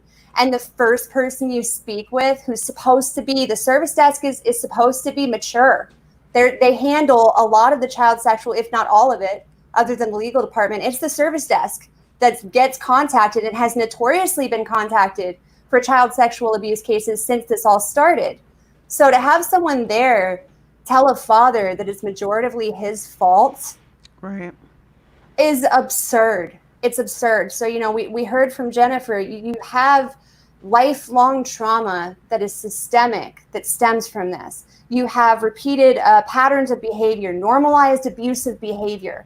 Okay, they normalize the abuse. They make it your fault. They make it your parents' fault. They make it anybody but their responsibility or accountability to be able to protect kids. And because of that, countless children, and hopefully not, but future generations of children are affected by this. Yeah. And Chester, you have your own story. You're a child sex abuse survivor. I'll let you tell your own story. I'll just if you want to, or talk about the effects of it, or whatever it is that you want to share. Well, I really related to Jennifer because, like I said, I was abused at 5 years old. It became normalized for me to be under, other men in the congregation, to be submissive, to accept when people told me to go to the phone. They expected me to go. I completely understand where she's coming from with that. And then on top of that, being a mother now and having to deal with the residuals of my situation, realizing that the people that I counted on the most completely failed me. The people who said that they were there, the organization comes even above a father's role. If a judicial committee decides that a child needs to be disciplined for something, so to say, maybe a child is baptized, 14, gets in trouble, even if the father or the mother doesn't want that child to be disciplined, it is up to the elders in that congregation to do so. So to have people who are even above the head of your family completely fail you, and then having to learn how to be a parent, how do you protect your children, what protocols do you follow, having to deal with that trauma, check the doors every night. I don't sleep. And I was actually thinking about it last night, because I've been thinking about this live stream for a while. But you really don't sleep, and none of my family slept after I was abused. My mom still doesn't, my dad didn't up until the day he died. Like, you can't sleep after this. You don't feel safe. So to have generations of people who have gone through this silently in our culture and in other cultures, and have this legislation, this policy that enables this behavior, that covers over this behavior, untold amounts of people have been affected by this. It's a culture.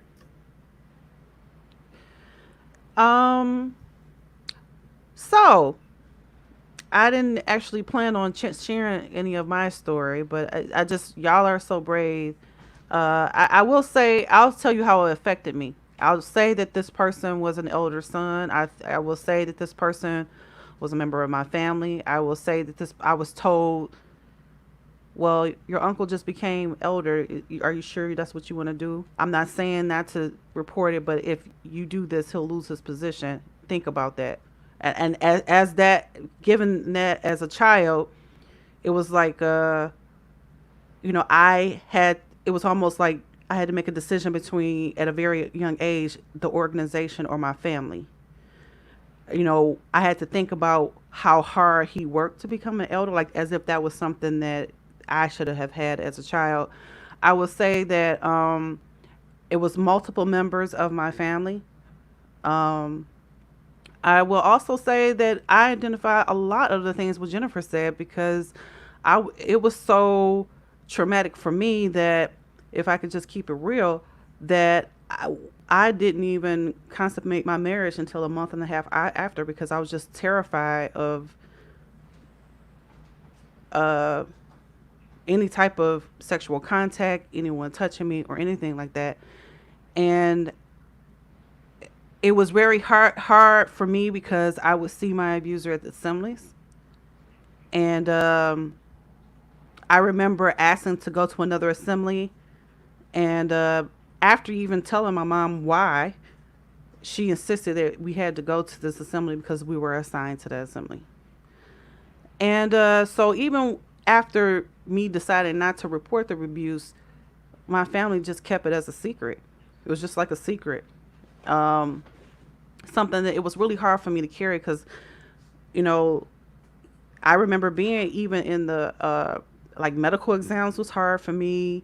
Like as Jennifer was saying, all of that comes with it. And just the culture of silence, especially if you were a person, like I was a child that was outgoing and talkative, pretty much like the Spencer y'all see now, I guess.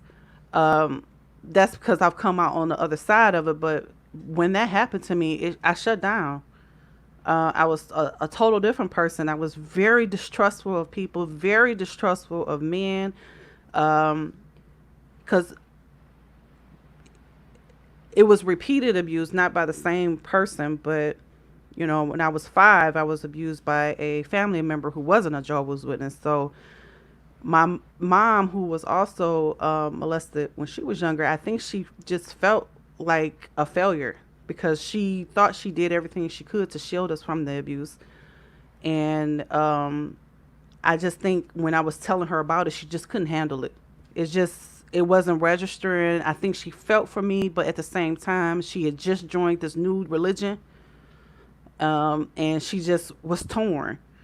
And of course, the added pressure of somehow or another that we had to, as women, you feel like you have to, the pressure of making sure that the men keep their positions. I don't even know why that's even a thing, especially if you're a wife. And so for me, it was really hard for me to hear, even as a married person. I hope I don't get emotional about this, but it was hard for me to hear elders tell me, well, you need to render your husband your due. And I'm thinking like, and I couldn't tell them why it was so hard for me to do that. You know, it was just more like it was like almost forced upon me that it was something that I had to do. And to me, to feel like a failure because I felt like, here's this man that I love and I can't even go there. Well, as you know, I got 2 kids, so I got over that eventually at some point. But it was hard to, it's still hard to talk about. I don't, because I do have a lot of, you know, out of fear, because I have a lot of family on my page now for whatever reason. If y'all watching, I'm sorry. And it just changed the dynamic of me just feeling like I just needed to pour myself more into the organization and to do more. So I was always an overachiever. So, at 5, I joined a school. 8, I was a publisher. 11, I was baptized. 12, I was pioneering. You know, I literally poured myself into the congregation and poured myself into organization. I was one of the kids that really believed the organization. I really believed that the governing body was sent by God. I really believed all of those things. So when they were telling me that Jehovah would handle it, I truly believe Jehovah would handle it. And one of the things that I contribute about 3.5 years ago, when my family friend committed suicide over the shunning, and I was in the hospital, that was one of the things that I had to work through and work out. One of the things that I had to talk about, and I think I've shared intimate details with some of you ladies on the glass table. And I just want to tell you now, if you're in the spot that I'm in, like Jennifer, having reoccurring dreams, because that's what's happening to me now, And even in preparation to the show, it just was this dust up of feelings that I didn't know where to put, like Chessa was saying. There were members of my family who turned to drugs, instead of getting help. And to this day are being blamed and being labeled as an apostate. And and the family members who don't even know why this person feels that way. If you're in my spot, therapy. I start therapy on Monday. So I feel like, I think in the presentation where we're talking about, there's so many people that don't want to talk about it, that don't want to bring up the trauma, who don't want to relive it all over again, and then to have to go through a religion or a organization structure that is set up for you to fail as a victim.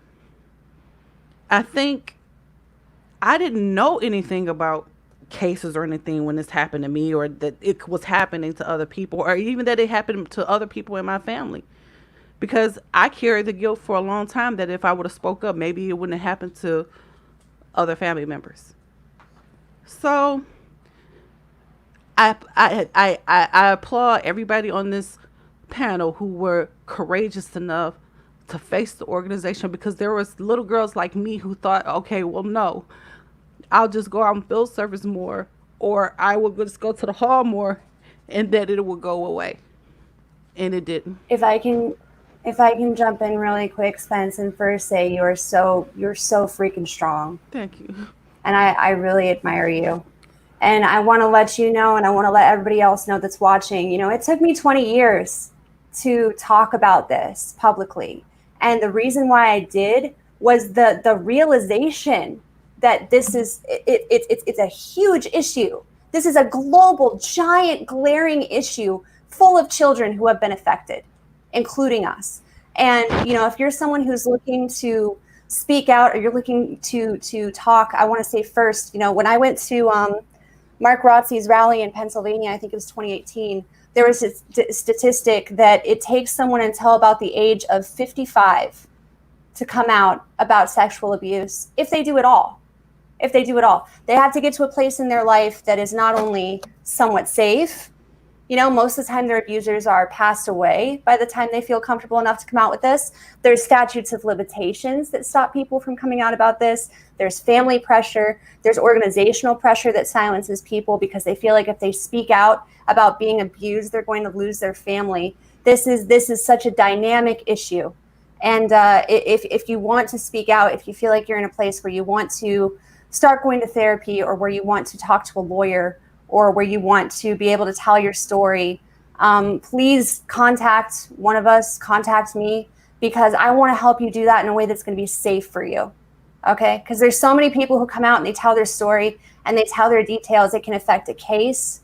If you decide to take a case to court and you tell too many details in the beginning, it could affect your case. It could affect your family. It could affect your mental health. So, we want to make sure that people, when they decide that they're comfortable to speak out about this in some way, are able to do it in a way that's not only going to be effective if they want it to be, but also that it's safe for them. Your safety is a priority. Even when you feel like you're angry and you need people to know this, your safety is still at risk. So, please contact us. We are more than here for you. Yeah. And, whenever you're ready, no pressure, right? Yeah. And the thing about it, it puts you stories, when you hear other people's stories, it puts you right back there. I feel like, honestly, I'm sitting here with this headphone and this little dress on, but I honestly feel like I'm 5 years old again sitting here. So the trauma never goes away. We're going to, I don't know if Mala and Emma want to interject with anything before we move on to introduce our next guest. I just want to say that all of you ladies and all of you people in the comments standing up about your experiences and your stories and even just your thoughts, and even just by helping others, just by being there for us. I see my friend joined there for a second, and I'm not sure if he left or not because he's sensitive about this issue, but people like him, people like you ladies,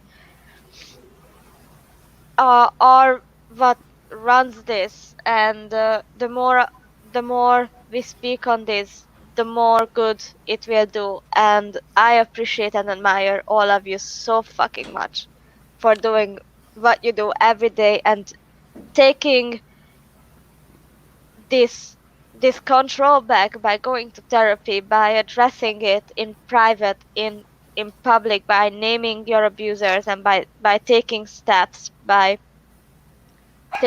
to heal and move forward and create a better world for your children and yourselves and other women around you. Because I can attest to this, that all of these women in this screen right now, and those who we heard throughout the day, they truly strive to uplift women all the fucking time. Whew, okay. Emma? Okay, so if I can not be emotional, whew, Okay. takes a lot to get me to not go. Mhm. Like, thank you to you guys for telling your story. Thank you to Shelley, who's coming up to tell her story. Thank you to every single victim that has allowed me to share their story. I don't have a personal one, but my friend told me a few years ago that she was abused by her Jehovah's Witness father. Her mother groomed her for him. She went to the elders. They called her a liar. And they left her in that situation.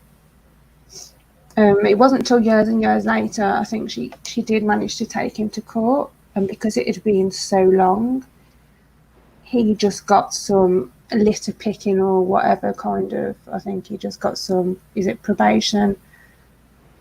Nothing worthy of the crime that he did. And part of my activism I do for her, because like it happened to people that I personally know.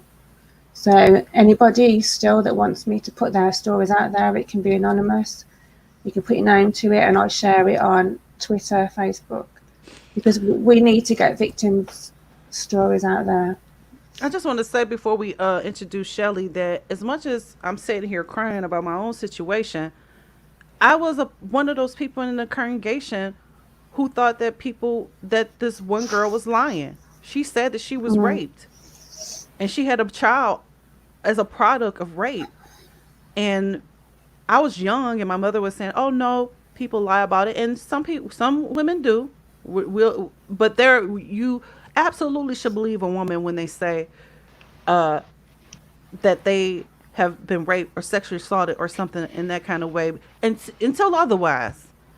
And that's not what happens within the Jehovah's Witness organization. As you can see with Emma, you hear all the other stories. You are put on trial. You are the one that, and I think that in my case, it was just, I didn't know, all that it wouldn't tell about telling everybody, but I was just hushed. It was just like, oh my gosh, instead of them feeling sorry for me, which I do think my mother did, because she started drinking really heavy afterward, so for a long time. But I think that it's a ripple effect on everybody in the family. And I want to get to one of our stories today. BCG. I know we're almost at the 2-hour mark. We've shared a lot of stories and laid the foundation for the Royal Commission. For those who are not familiar with it, believe it or not, there are some newer ex-Jehovah's Witnesses that are not aware of the Royal Commission. I just came across a few this week. I think I was telling you guys about one of the shows had no idea about it. So let's go ahead and introduce BCG. But before we do, I'm calling her BCG. Now, her name is not BCG. It is Shelly. Her name is Shelly. But we want to tell a little bit of her story before she actually comes on. Molly, did you want to start us off? I can, for sure. Also, as I find our notes, can I just say about, the false accusations? It's about 2 to 4% that are unfounded, like they don't have physical evidence. So that doesn't mean that they were lying. It just means that they didn't have the physical evidence of DNA or a recording or like a bazillion witnesses. So that doesn't mean that they were necessarily lying. It just means that they could not gather evidence, enough evidence for a court case. And I think that's something that I wanted to say before we move on. So I could put it up on the screen if that helps out. you can, I got it. So BCG was one of the two survivors who gave evidence at the public ARC hearing. She was 17 when she was sexually abused by her father on a number of occasions, and she initially tried to speak about it to two elders, Elder Ali and Elder Bavdich, and she also approached Bavdich's wife. She told all three, "I want to talk to you about things in my family that you don't know about what my father is doing." Both elders refused to speak to her before she spoke to her father, or without her father being present. Elder Ali agreed that to require a person to speak to her father in the first instance was consistent with the teachings of the organization. Um, then obviously the ARC happened, so she told her story. She was interviewed on her own by the elders Ali and Vodic on a number of occasions, and she said that she had nobody to support her during the committee interview process, and that the elders offered no emotional support or protection, which we can obviously tell by the other stories too, and the elders handbook. And on at least one occasion, her father was also present. And instead of being protected and supported as a victim of sexual abuse, she felt that the elders sat in judgment of her credibility and made her feel like she's to blame for anything that happened. She said that at one of the meetings, the elders required her to directly confront her father about her allegations. She said that when her father was brought into the room, she felt extremely terrified. In the meeting with her father threatened her verbally and physically and blamed her for seducing him. And so she and her mother went to the elders to tell them about the allegations that BCJ's younger sisters made against their father, but the elders did not take those allegations into account when they considered BCG's own allegations. So this is an example how even when there is more than two witnesses, they will twist it just so they can keep these men in the congregations. And Mr. DeRoy told her that the elders could not consider the evidence of her sister's abuse as they were too young to know what they were talking about, and they were not witnesses to the same event.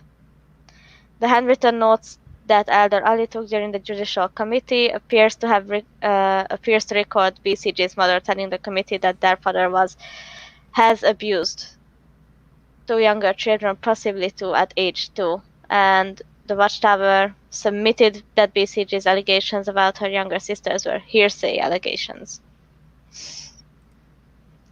There is no evidence before the Royal Commission. Sorry about that.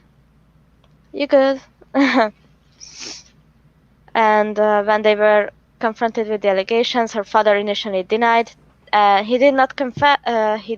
He did confess, but not directly to the committee, but to a third party.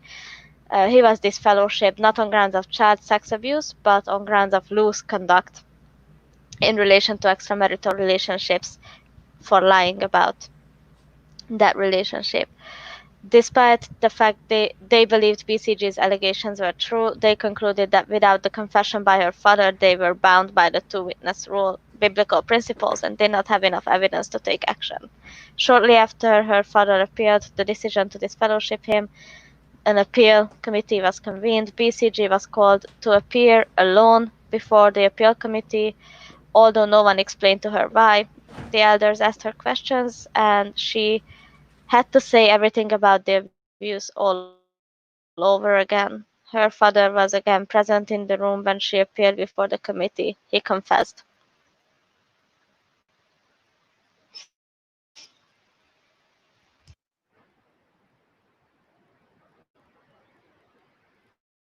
You want to keep going, Molly? You're doing so well. Sure. Sorry. Can you keep This going? story just, for sure, just needed a second to gather myself because I have read the ARC stories, but every time I do it, just gets me all kinds of mad and sad and protective over these people, because we should take this seriously, even if there's no evidence, and if it turns out to be a lie, then we can address it accordingly. But until it is proven, it's innocent until proven guilty, and guilty until proven innocent too on the same hand. So I do believe that's an important factor. So the appeal committee upheld the decision to disfellowship him for loose conduct and lying, and added the ground of porneia to reflect his confession to gross sexual acts against BCG on 5 or 6 occasions. Despite his admission to the appeal committee, they did not consider reporting the matter to the police. Of course, they didn't. As a result of this, a man they knew to have confessed to child sex abuse was left at large in the community. Less than 8 months after the appeal committee's decision to disfellowship, he applied for reinstatement. BCG wrote to the branch office expressing concern about her father's premature reinstatement, that she was concerned he would sexually abuse other children within the organization. The branch office responded to BCG, telling her that they would investigate the matter and counseled her to have faith in Jehovah and the elders of the congregation. There is no evidence that the organization took action. The service desk at the branch office wrote to the body of elders asking whether the fact that he had not apologized to BCG was a factor taken into consideration in the decision to reinstate him. BCG decided to leave the Jehovah's Witness organization. As a result, she was shunned, ostracized, and actively avoided by members of her local congregation.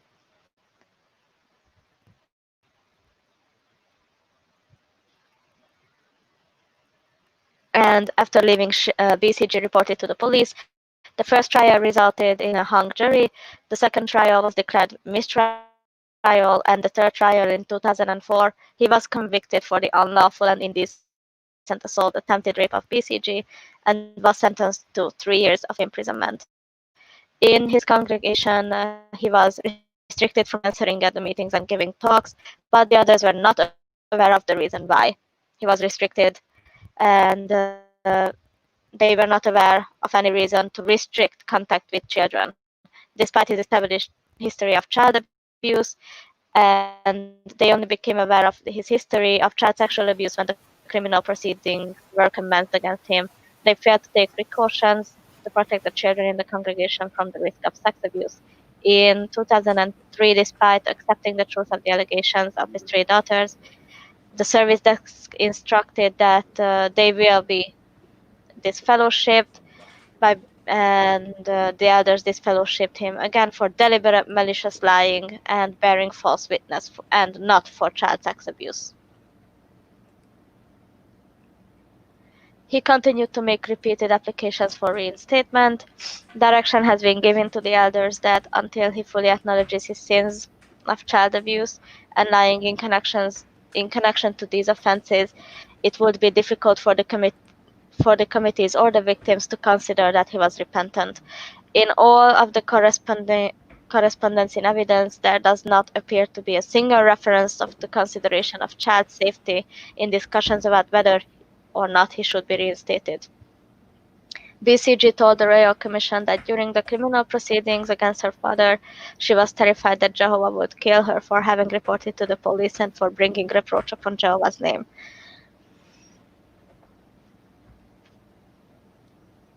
I'm This is sorry, what hang on. no one should be made to feel this way. No one, absolutely no one. And I just hope that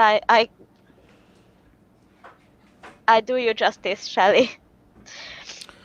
Well, we do have Shelly here. So we're going to go ahead and bring Shelly on. Shelly has a video that she wants us to watch. I don't know. I'm going to go ahead and bring Shelly on, and then we're going to go ahead and watch the video. Hi, Shelly. You have been hanging with us for 2 hours. That's Hi, fine. Shelley. I Thank would you have so all the much. time in the world to speak to you, so thank you. Thank you Thank so you much for being here and for trusting us to share your story. Yes. If I could just say a few thank yous to a few people. I first of all want to say thank you to each of you for continuing to advocate for child sexual abuse within the Jehovah's Witnesses religion and, across all religious institutions. Thank you for being brave and courageous to share your stories, Jennifer, and each of you for what you've shared, because I know it's really difficult to do. I wanted to also applaud all of those in the community that have shared their stories and advocated for change in the Jehovah's Witnesses religion since the Royal Commission. I also wanted to thank those people that contributed, the silent heroes of the Royal Commission that you never hear about. So when I was at the Royal Commission, a lot of people sent in a lot of information, and I'm not talking just from Australia, I'm talking internationally. They were the ones that assisted the Royal Commission in making it a success. And for each of those people that also reported their stories to the Royal Commission, the victims in the Royal Commission and the victims from across all religious institutions, those people, I would like to thank those people for making it a success, because without you, the Royal Commission would not have been successful. And something else I wanted to share with you is that, first of all, I want everybody to know that my story of abuse is not the worst by a long shot. It is just a drop in the bucket. A drop in the bucket for a lot of other people. And you listen to Jennifer's story and Spencer's story and Chess's story and Molly's story and Emma's friend's story. There are so many of us that have had this happen to us. And I just wanted to reassure everybody that the reason why my story was chosen for the Royal Commission was because I had documented evidence, that's all. It wasn't the worst. And I really wish it had somebody who had the worst experience could have been there, but they asked me to give evidence because I had written to the society and I had been through the 2 judicial committee meetings and I had made a criminal complaint to police and went through court. And that's why they wanted to use my story. So for all of you out there that you might feel that your story is insignificant, it's not like that. Not like that at all. Everybody's story is important. I don't care whether your trust was taken you from 1 moment or 10 moments or for years. It's all relevant. So I wanted to say thank you to each of you for doing, for being strong and courageous and speaking about it, because it's important to change. It's important. One other thing I need to say is that my views on this live feed are my own personal views, and they come from my own personal experience. It's not legal advice. It's just my own personal experience. And so if we could just remember that when I'm talking. Well, thank you so much, Shelley, for that opening.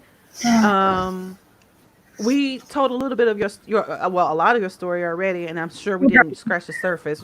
Very glad I have to say it again. So thank you, Molly. You did an awesome job. Thank you. So I want to get together. I want to give you the floor to say whatever you want to say at this time. I know that we talked a little bit before. Mm-hmm. We actually came on to the line. So I guess we're talking about, backlash. I mean, how did you cope with the backlash that you received from the my gosh. everywhere? It seemed like all sides. I don't know what to say. The backlash of the Royal Commission has absolutely destroyed my life. I will say that. I have been re-victimised In my employment, I have been re-victimised by people in the ex-Jehovah's Witness community. I have lost contact with my sisters because I continue to speak against the Jehovah's Witnesses. My aunt, who said she would never, ever, ever back my mother, chose to back my mother. So it's not just affected my life, it's affected my life of my children. I studied since 2011. I averaged about 4 hours sleep a night to get that degree. And the reason why I wanted to get my law degree was to advocate for victims of child sexual abuse. And unfortunately, it's now an issue. So because of the re-victimisation of people in the ex-Jehovah's Witness community, particularly in Australia, and me having to defend myself about whether or not I gave consent for certain information to be shared with the Royal Commission, I now have chosen to come public, to clear my name so I can continue practicing law, to make it very, very clear that as much as there's positive effects coming from the Royal Commission, there's also very, very, very negative effects coming from the Royal Commission, and a lot of people exploiting the stories of survivors instead of supporting them. So what I mean by that is a lot of people, and you know what the ex-Jehovah's Witness community is like. It is like, gossip central, if I could say that. So a lot of people knew of other people's stories, and unfortunately, these stories are being shared without the consent of the victims. And I'll talk about a lot of that later, but I think, Spencer, do we want to talk some positives first? So I've lost... Wherever you want to start. Okay. Do you want to... Okay. Start with a consent video? Yes. So one of the great things about studying law is that, you learn about consent in a legal perspective. So one of the consent videos that I like to show, and this is my most favorite video, and when I saw this video, it's talking about the difference between consensual sex and rape. So when are those lines legally blurred? Like, is it before, after? Has somebody said it? Have they not said it? So that's really what this is talking about. But what I'd like the viewers to look at is how this concept of consent, I mean, it's as simple as a cup of tea. I often think about, my gosh, I invaded other people's privacy when I went preaching. On a Sunday, I went into the privacy of their yard. I'm going, but hey, you wanted to talk to me the other week about this. I'm here for a return visit. And they would overcome their objections and say, hey, look, they'd be really polite to us as Jehovah's Witnesses and say, hey, I'm not really interested. I've got my own religion. But unfortunately, the Watchtower has indoctrinated us with abusive behaviour. Now, what you're seeing in here as the alternative is similar to what you spoke about earlier, Spencer, is about abusive behaviour. So abusive behaviour is when you're not allowing another person to have a choice, whether that be a choice about what they wear, what medical treatment they receive, whether or not they want to hear the Jehovah's Witness message, and they go, hey, well, we're not really interested, So this is the flip side of it. So when you're looking at this, try and take a different perspective rather than just a cup of tea or rape. Think about when a person expresses their right to consent as to whether or not they want to share explicit details of their sexual assault. And you've heard today how devastating and how traumatic it has been for victims, what they've already been through, and how much their consent has been ripped away from them, not once, but over and over and over in their lives. This is important to survivors. And I say, and I want to just make this really clear, like victims of consent, I don't consider myself a survivor because, the effects of child sexual abuse, and I'm sure each of you will agree with me on this, the effects of not being able to sleep through one night, right, goes right through your life. It is not over. I struggle with the feelings of self-harm every single day of my life. I have to fight it. I have strategies in place, and I've successfully done that. But what is concerning to me is that people think, hey, you know, you've survived the actual assault, but the effects of having your trust ripped away from you, from your parents, from your family, from your religion, and being shoved under the carpet, or you being silenced, or just not acknowledged, or it, as Chessa said, as it being normalized to you, those effects continue extremely. They continue right throughout your life. They don't stop after the abuse has stopped. It continues. And we all, and this is what I would love to educate the ex-Jehovah's Witness community about, we struggle with these things every single day of my life, each of your lives. I'm not alone. Each of us have this. And while we're looking at the video of consent, I want you all to think about the effects of the Royal Commission. Okay, the Royal Commission has been the biggest thing across Australia, across the world, that has damaged the Watchtower. You know what it was about? It was about two. It was only two victims. It is just two of us that came forward and told our story. That was it. You know why it's so powerful? It is powerful because it is offensive and it is repugnant to wider society that people would cover up instances of child sexual abuse. That's why it's powerful. And it's because it's a crime. It is a crime. And it should not be tolerated, and people should not be staying silent. The Royal Commission, and I'll explain before we start this video how the Royal Commission was developed. There are significant people in Australia that have had and long advocated for child sexual abuse in religious institutions, not the Jehovah's Witnesses. We're a very tiny, tiny institution. Chrissy Foster led the way with the advocacy of child abuse in religious institutions. Her daughters were assaulted in the Catholic institution by priests. She is the one that led the way.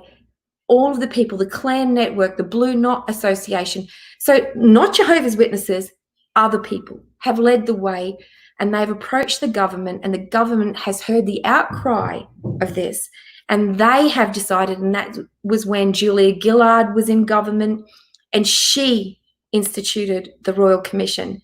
So she gave permission for the government to spend an exorbitant amount of money on investigating what happened in religious institutions. Now, the Royal Commission is a credible legal institution, one of the highest credible institutions in Australia. They have phenomenal powers to subpoena records and bring all of this information in and to put it out there for the public. If you were in a court case, if one person just went to the police and reported and went to court, you would have to have a very good reason, and you'd have to approach the court for a subpoena to get information. So one of the benefits of the Royal Commission is that their wide investigative powers. They can subpoena anyone to come to the Royal Commission and answer. They can subpoena any record. And that's exactly what they did. They subpoenaed all of the elders' handbooks, the secret documents, their letters, and they put them all in the exhibit list. That's how come the Royal Commission is amazing. So when the Royal Commission set their terms of reference, I know a lot of people are claiming that they set the terms of reference, but they did not. It was Julia Gillard who set the terms of reference and their roundtable. Yes, other people had an input, and yes, other people can write a letter, but unless you're specifically mentioned in any of their documents, you have not contributed to setting the terms of reference for a Royal Commission. People can claim all they want, and I know there's a lot of people that have claimed that, but these are the facts. So the Royal Commission then started commencing, and they looked into a wide range of institutions, and they wanted to know, the key issue was how they responded to allegations of child sexual abuse. Now, in Australia, we have mandatory reporting laws they're not crimes. They're just mandatory reporting laws. They get demerit points, or they pay a fine because they haven't reported. What you want to look at in each country and each state is the criminal legislation, because those are crimes. Part of my strategy with this whole entire process was to look at criminal legislation and have a look at that, because what happens is, and as we've seen in the Candace Conti case, all of the other civil cases in America, a civil case is a case that a person will bring to the court because they've been harmed in some way. So it might be like a negligence or malice case. Now, what happens in those instances is you have to pay for your lawyer and they will take a cut. So you're suing the Jehovah's Witness organization because they've wronged you in some way. You pay for it. But what happens is, as a follow-on effect of that, is that when you're in court, the Jehovah's Witnesses, they will throw all of their money at that case. And so then it's an issue between, who's got the most money? Is it Jehovah's Witnesses or is it the lawyer? And quite often, because it's a novel case, the lawyers are really not prepared to do it. Jehovah's Witnesses generally win out on those cases. So part of the strategy, and I started studying law well and truly before I gave evidence at the Royal Commission, was to advocate for child sexual abuse. I did 3 criminal trials. I saw it firsthand myself. And while they were really, really good, I think they lacked a knowledge of how the religious beliefs worked in those instances. And I'll talk about that a bit later. So what a lot of people don't know is that when I decided to give evidence for the Royal Commission, I had already started studying law, and I had been accepted phenomenally. I don't even know how I did this. I only received a year 10 education at school, so I think it's called like sophomore. Is it in America? Is it called sophomore, Spencer? I don't know. Yes, which is sophomore year, and you mean in high school? So sophomore year in America. So I really have not had like a higher education. It's a very basic education. Anyway, I saved up money for my son to go to university, my eldest son, and he really mucked around at university. And I said to him, I was a bit upset at him. I was giving him one of those JW lectures. And I said to him, like, hey, what are you doing? I saved $2 a week for you for the last so many years so you could attend university. Like, how could you mess this up? He said to me, well, Mum, it's really my life. It's my life. And he says that it's my choice on what I want to do. And I go, yeah, I understand it's your choice, but I'm trying to help you achieve the things that I've never had. I've never had the luxury. And I can say this for a lot of victims and a lot of people who've left the Jehovah's Witnesses, we've given up our education. We've given up our choices for a career. We've lost everything in that. Our whole lives now, we are in a life of poverty and we're in a life of uneducated type people, which is very easy to indoctrinate, by the way, which is one of the reasons why they do that, in my opinion. Anyway, getting back to the story. My son said to me, well, Mum, if you really, he's deflecting because he really doesn't want to have to answer for his own issues of why he partied at university instead of going to class. Anyway, he said to me, Mum, if you want to go to university, why don't you go? You've got the money, go to university. I said, well, you know what? Maybe I will. Maybe I'll show you how it's done, Bo, because, opportunities don't come by all the time. And anyway, I decided from that point forward to apply for university. I didn't know how it was going to go. I had a hairdressing business at the time, my own business, and I decided to tell some of my clients, hey, look, I was thinking about going to university. And unfortunately, those people said to me, well, Shelley, you can't go to university. And I said, well, why not? And they said, you know, I had a lot of high class clientele, so they were used to having their children in private schools and all of this. I said, why not? And you can't just go because you want to go. I said, you know what? Watch me then. Watch me. So I applied for it, and I thought to myself, if I get into university, I'm going to do it. I don't want to do a bridging course. If I have to do a bridging course, I'm not going to do that. I just want to get in just from me. Do you know what? They accepted me. Could not believe it. Floored me. So I didn't apply for law straight away because I didn't think I was smart enough for law. I love the law.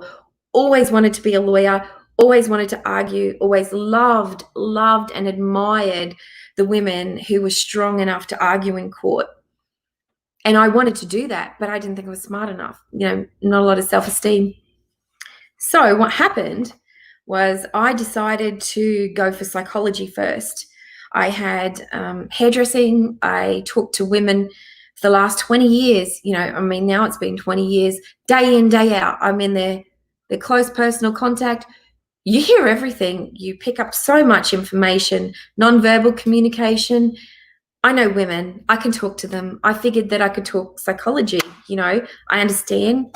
I could pick up whether or not people have been abused or they've been through some difficult process just by speaking to them within 5 minutes, which is phenomenal.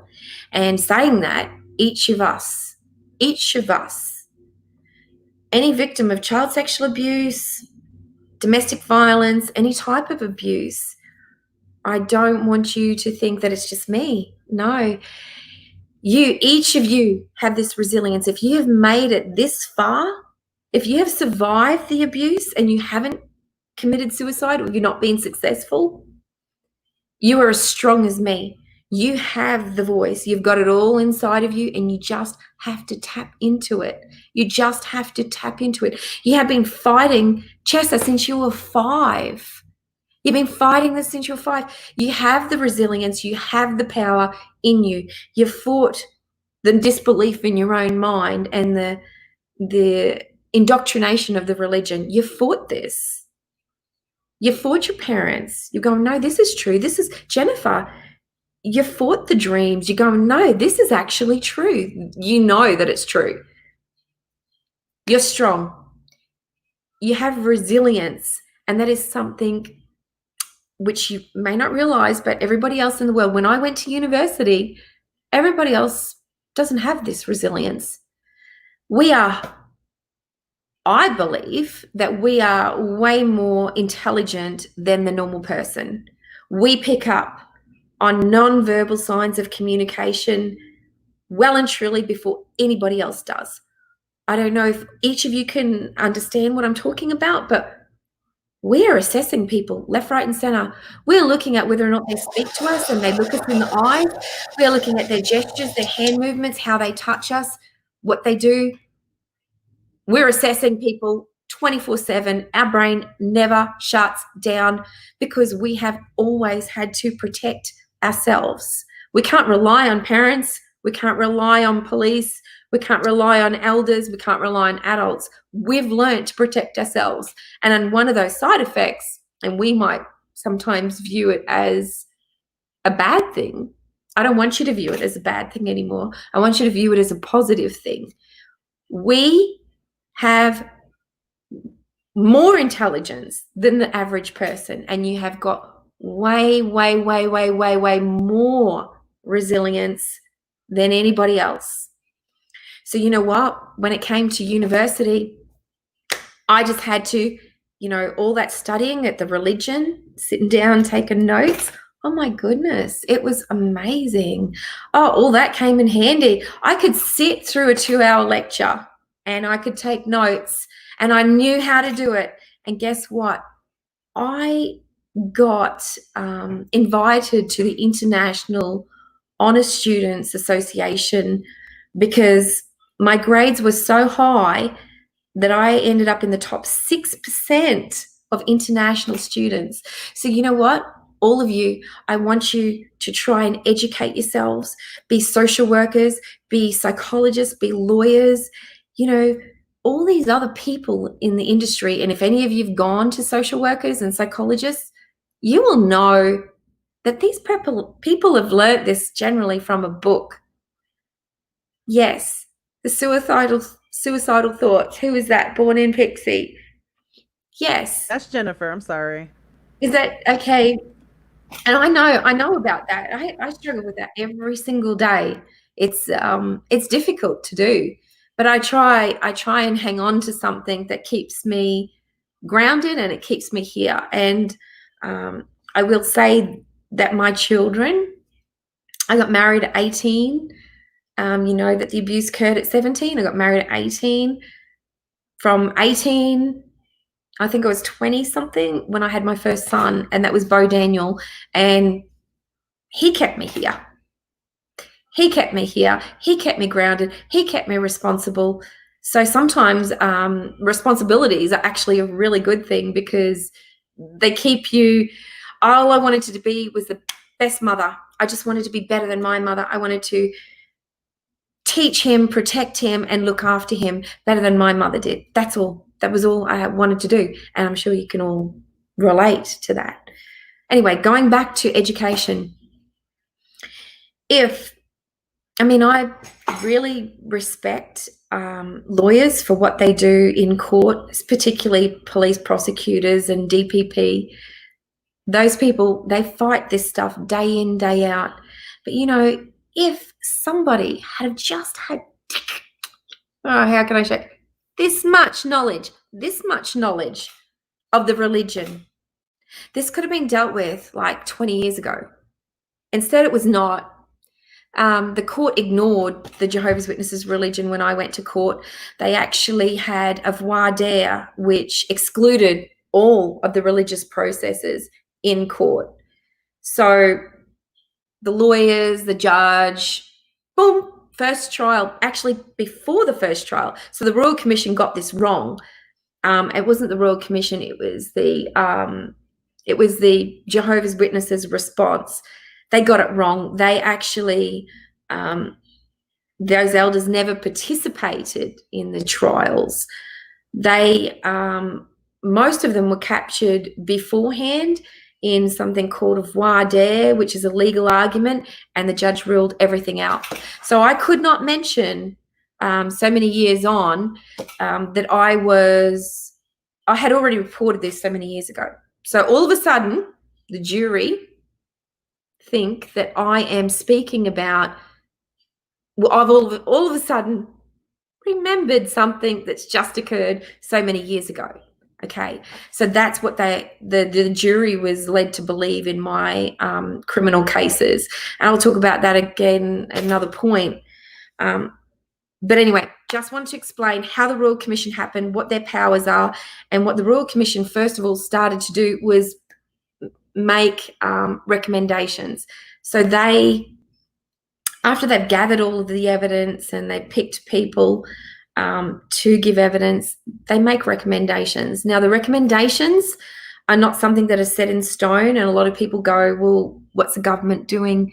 And that's exactly a very good point, because the government is not, while the Royal Commission can make recommendations, it's a government in power at that point in time that need to accept those recommendations and put them into legislation. If they don't do that, well, then nothing happens, nothing changes. So that's where we come to now. And I know I went off on a great big tangent, and it's one of my issues I do. No, you're doing good, girl. We back here. Just want to let you know we back in the background. Thank you to everybody, and I just wanted to let everybody know, you know, any victims out there. And the reason why I say victim is because I've not survived this. I haven't survived. I'm still surviving. I still consider, so if I've not survived it, I think the word personally for me, and I don't want to offend anybody, but the word survivor does not describe what we've been through, and I think it underestimates the child abuse and the effects of child abuse. It doesn't describe it enough. So that's why I still use the term victim. So I hope it doesn't offend people, because I'm still struggling with it 20 something years later. And each of you today have said the same thing. So no offense to anyone if I use the term victim. That's why I use it. You are so strong. Thank you so much for the advice that you've given us. I guess, Shelly, do you want to play the consent video for our audience, or do you just want to let them to see it later? That's up to you. So I suppose before I do that, okay. Before I do that, I just want to say, since we're on the topic of court cases and everything like that, so I've been through court cases myself, 3 of them. One thing that I really want to express, and I tried to educate Lloyd Evans on this, I actually humbled myself to go talk to him, swallowed my pride, to try and get this message out to the community. Like, there's positive effects of the Royal Commission, there's also some negatives. So I get that everybody wants to share their story, and I get that, and I did add, say in my statement, I want victims to come forward and report their stories. Unfortunately, what's happening is, in the communities, some people, ex-Jehovah's Witnesses, are exploiting victims' stories. They're taking them without consent, and they're using them to puff themselves up and make them bigger than what they are. Because let's face it, I don't know about each of you, but if you see somebody with all these stories about child sexual abuse survivors. Now, hang on, before I say this, some people go to great lengths to obtain consent. I know Silent Lambs does that. They obtain consent of their victims prior to publishing their stories, and those stories have been published with the explicit consent of those people. Now, I know that's what attracted me to Emma. On her Twitter feed, she put some stories out there, and she's got permission. She's de-identified them completely. The people are happy with them, and she reproduces them to make awareness. Now, I'm not saying don't say anything, but if you're going to say it, please don't put any identifying information in these stories, because what happens is, when you do get to court, you think about it, historical case of sexual abuse, do you have any other forms of evidence? And what I mean by evidence, I'm talking about documented evidence, like notes from the Judicial Committee. Do you have them? Do you have any DNA evidence? Did you go to the hospital? Did you get a rape kit done? I'm talking about hardcore evidence. So either documented, eyewitnesses, which is what the Jehovah's Witnesses talk about. Do you have something? Did you have a diary where you wrote everything down? Did you take a photograph of your underwear afterwards? I'm talking hardcore evidence. If you don't have hardcore evidence, what happens is, when you do get to court, it becomes he said, she said, which is what the Jehovah's Witnesses talk about. So when you're in a court of law, you have to prove beyond a reasonable doubt that sexual assault occurred. You need 12 jury, I think it's the same in America, you need 12 jury members to believe you beyond a reasonable doubt that person's guilty. So the key thing that is on the table here is your credibility. It's your credibility. Have you lied? Are you doing this for money? Have you been inconsistent in your stories? Because I had those questions asked of me over and over, and they capitalized on them. So if you have 2 or 3 versions, or 4 or 5 or 6 or 7 or 8, 10 versions of your story out there, what happens is your credibility, if I was a defense lawyer, I would find those stories and I'd use them against you in a court of law, because my goal is to destroy your credibility. If you report or put your story out there and you say explicit details to identify explicit details that are going to be used in court, you know what? You're damaging your case. Now, I went to Lloyd in Sydney after all the other issues that we had with covert fade, whatever, and I tried to educate him on how important it is not to share explicit details. I asked him to, obtain consent, and in the process of obtaining consent, that he educate those people who are sharing the stories. If you are going to share the story, and if you want to use it, please educate that person and go, you know what? Be very careful that you don't share explicit details because it might be used against you. Should you at any point in the future decide a civil claim or a criminal claim, it could be used against you. I'm not saying it will, I'm saying it could, because they did that in my case. Okay. So I'm just trying to protect you all. You do not need, and I tried to explain to Lloyd that the most important thing to victims is justice and the right to be heard. Would you all agree? Absolutely. Yeah. So if you survive to now, you want justice. You want your time to take a swipe at the Watchtower for causing so much damage, and your perpetrator for causing so much damage to your life. Am I right? Absolutely. Okay. So this is important to victims, and this is what I'm trying to educate the community about. But unfortunately, I just get shut down all the time. I get attacked by all the followers. I mean, in Australia, I don't trust any of those people in Australia. Any ex-JWs in Australia, there's a couple singular people, but not the groups, not anyone. So that's why I'm speaking to America, because I'm trying to educate victims and activists on what's important at the end of the day. And it's to look after you, because I've been through it. I know. Shelley, since we're talking about victim stories and you giving advice on what to share and what not to share and how to share, is there anything you think personally you probably would have done differently had you had it over, or you wish the Royal Commission would have done differently? Okay. While there's positive effects of the Royal Commission, which we'll probably talk about, we might end on that note, which would be good. But the negative effects of the Royal Commission, so I don't know if anybody's seen my Twitter rants, because I get so frustrated. That's how I found you, honey, because I was scrolling through my feed and I said, Emma, do you see this? And everybody else kind of connected and knew who you were. And I'm thinking, like, what is going on here? She's like crazy. Has she lost the plot?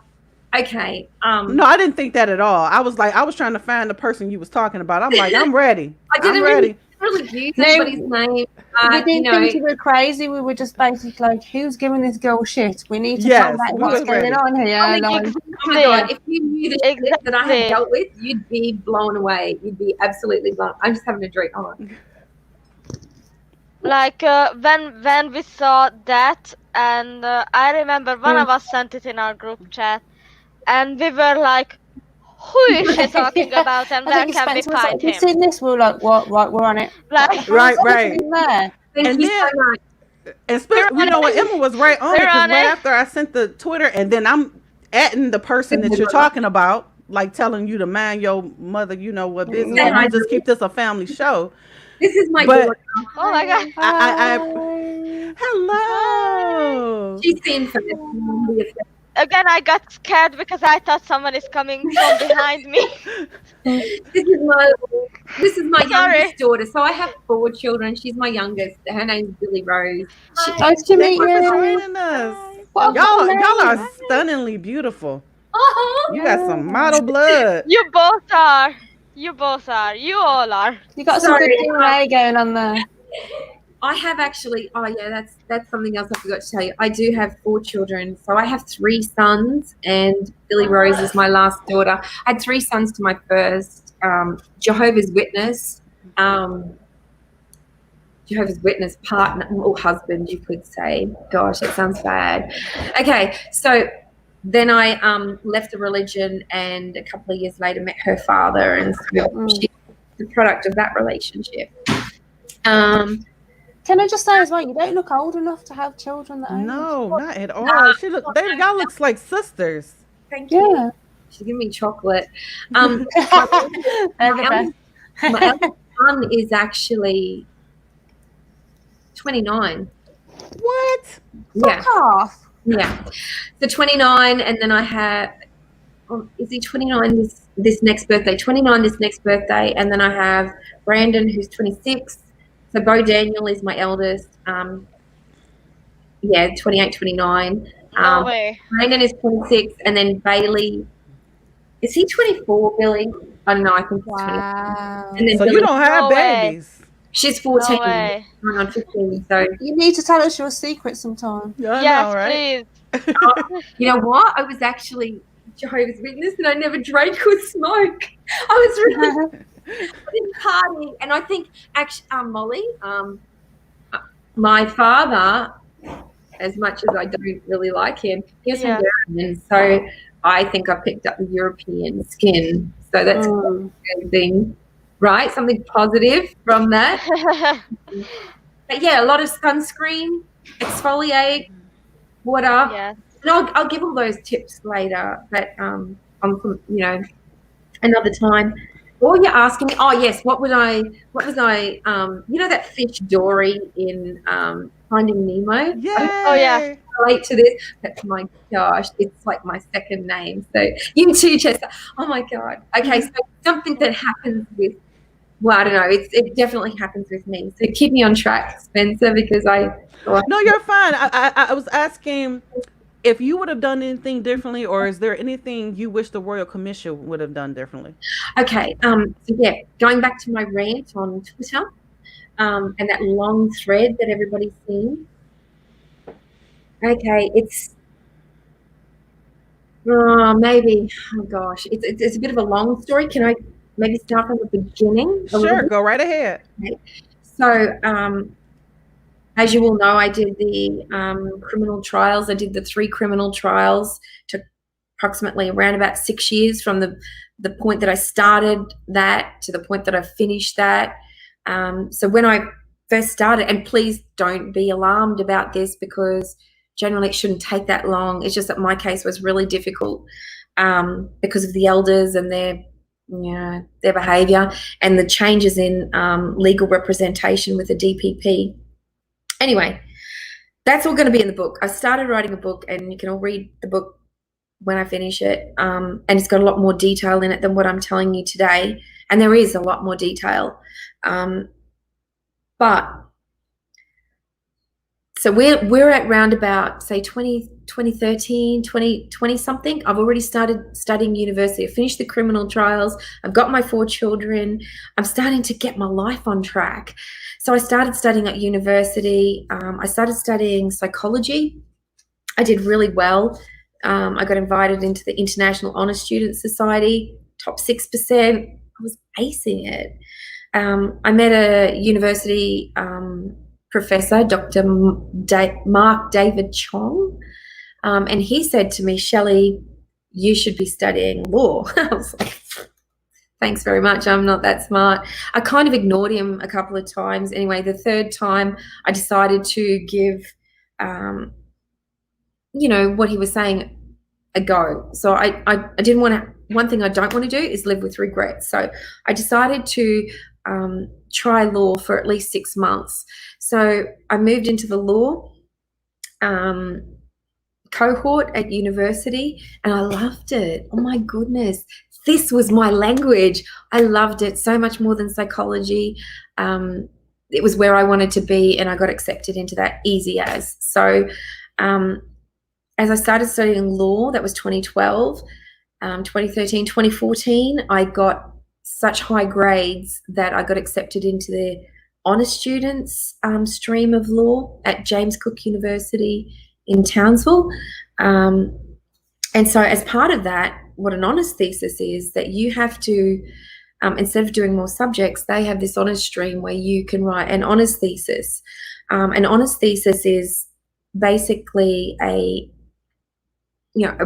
big assignment up to 20,000 words. Mine should have been 10,000. It went to 20,000. But anyway, what it is that you argue you find new ways of arguing criminal law, or not criminal, any law. It can be any law. So you just have to find new ways of arguing it, looking at it from a different perspective. So while those criminal laws have always been there, you just have to look at it from a different perspective. It has to be a new way of arguing it. Anyway, I decided to write my honours thesis on the Royal Commission. I thought, you know what, this is child sexual abuse. I so want to do this. This is going to be great. So I started drafting my honours thesis. Oh, actually, prior to that, I spoke to one of my friends that I knew who was an ex-Jehovah's Witness, and she said to me, Shelley, and I didn't actually hang around them. She was only a new connection. So I actually cut all ex-Jehovah's Witnesses and Jehovah's Witnesses away. I didn't want to know any of them because of how harmful they were to me. So she said to me, Shelley, are you going to give evidence at the Royal Commission? I said to her, well, I've already done that in criminal court. I've got my life on track here. You know, I had actually a lot. One thing I will say, and I'm not sure that each of you can relate to this, but in my life, there has been the abuse occurred back here, but the snowball effects, it's like an avalanche, and the snowball effects just keep going and going and going. I might look okay, but I've had lots and lots and lots of other ongoing effects. It's of the abuse. It's like whack-a-mole. As soon as I deal with one issue, there's another issue and another issue and another issue. And I'm always seeming to just be in panic mode dealing with these continual issues. So anyway, I'm not sure if you can agree with that, or if you can relate to it, or if it's just me, but I think you might relate to it. But anyway, I said to my friend, you know what, I don't have capacity to deal with this. I've got plenty of other stuff going on with university. I was working for myself, supporting my children, because Billy's father would not support my children. So financially, that's an issue. So I was working to support me and my children. I was studying full-time at university. I had health issues, kid issues, you know, lots of issues going on. And I said, sorry, can't do that. I'm going to look after myself. And the issues were that bad at the time, those snowball effects, that I sought the assistance of the psychologist at university to help me get through university. So I had been seeing this guy, and his name's Keith Rowden, great guy. Anyway, he was really good to speak with and give me strategies on how to get through university while managing all the other issues. Anyway, the Royal Commission advertisements kept coming up over and over. And I don't know if most victims out there have a conscience, and you know what I'm talking about when I say this.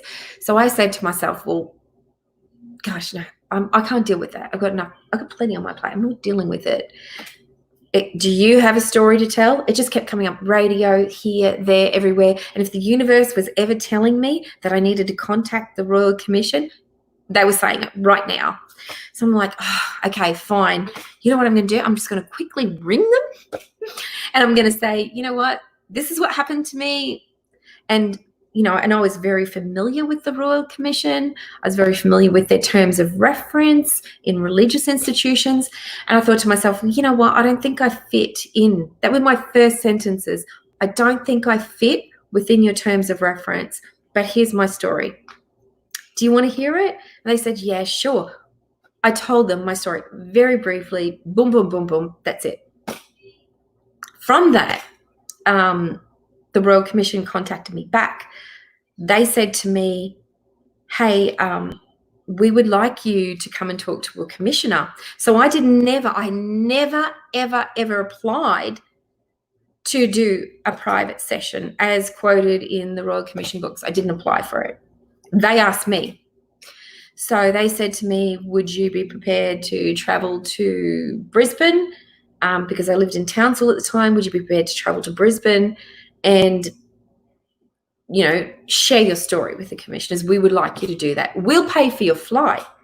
That's what they did. They paid for my flight. So I said, sure.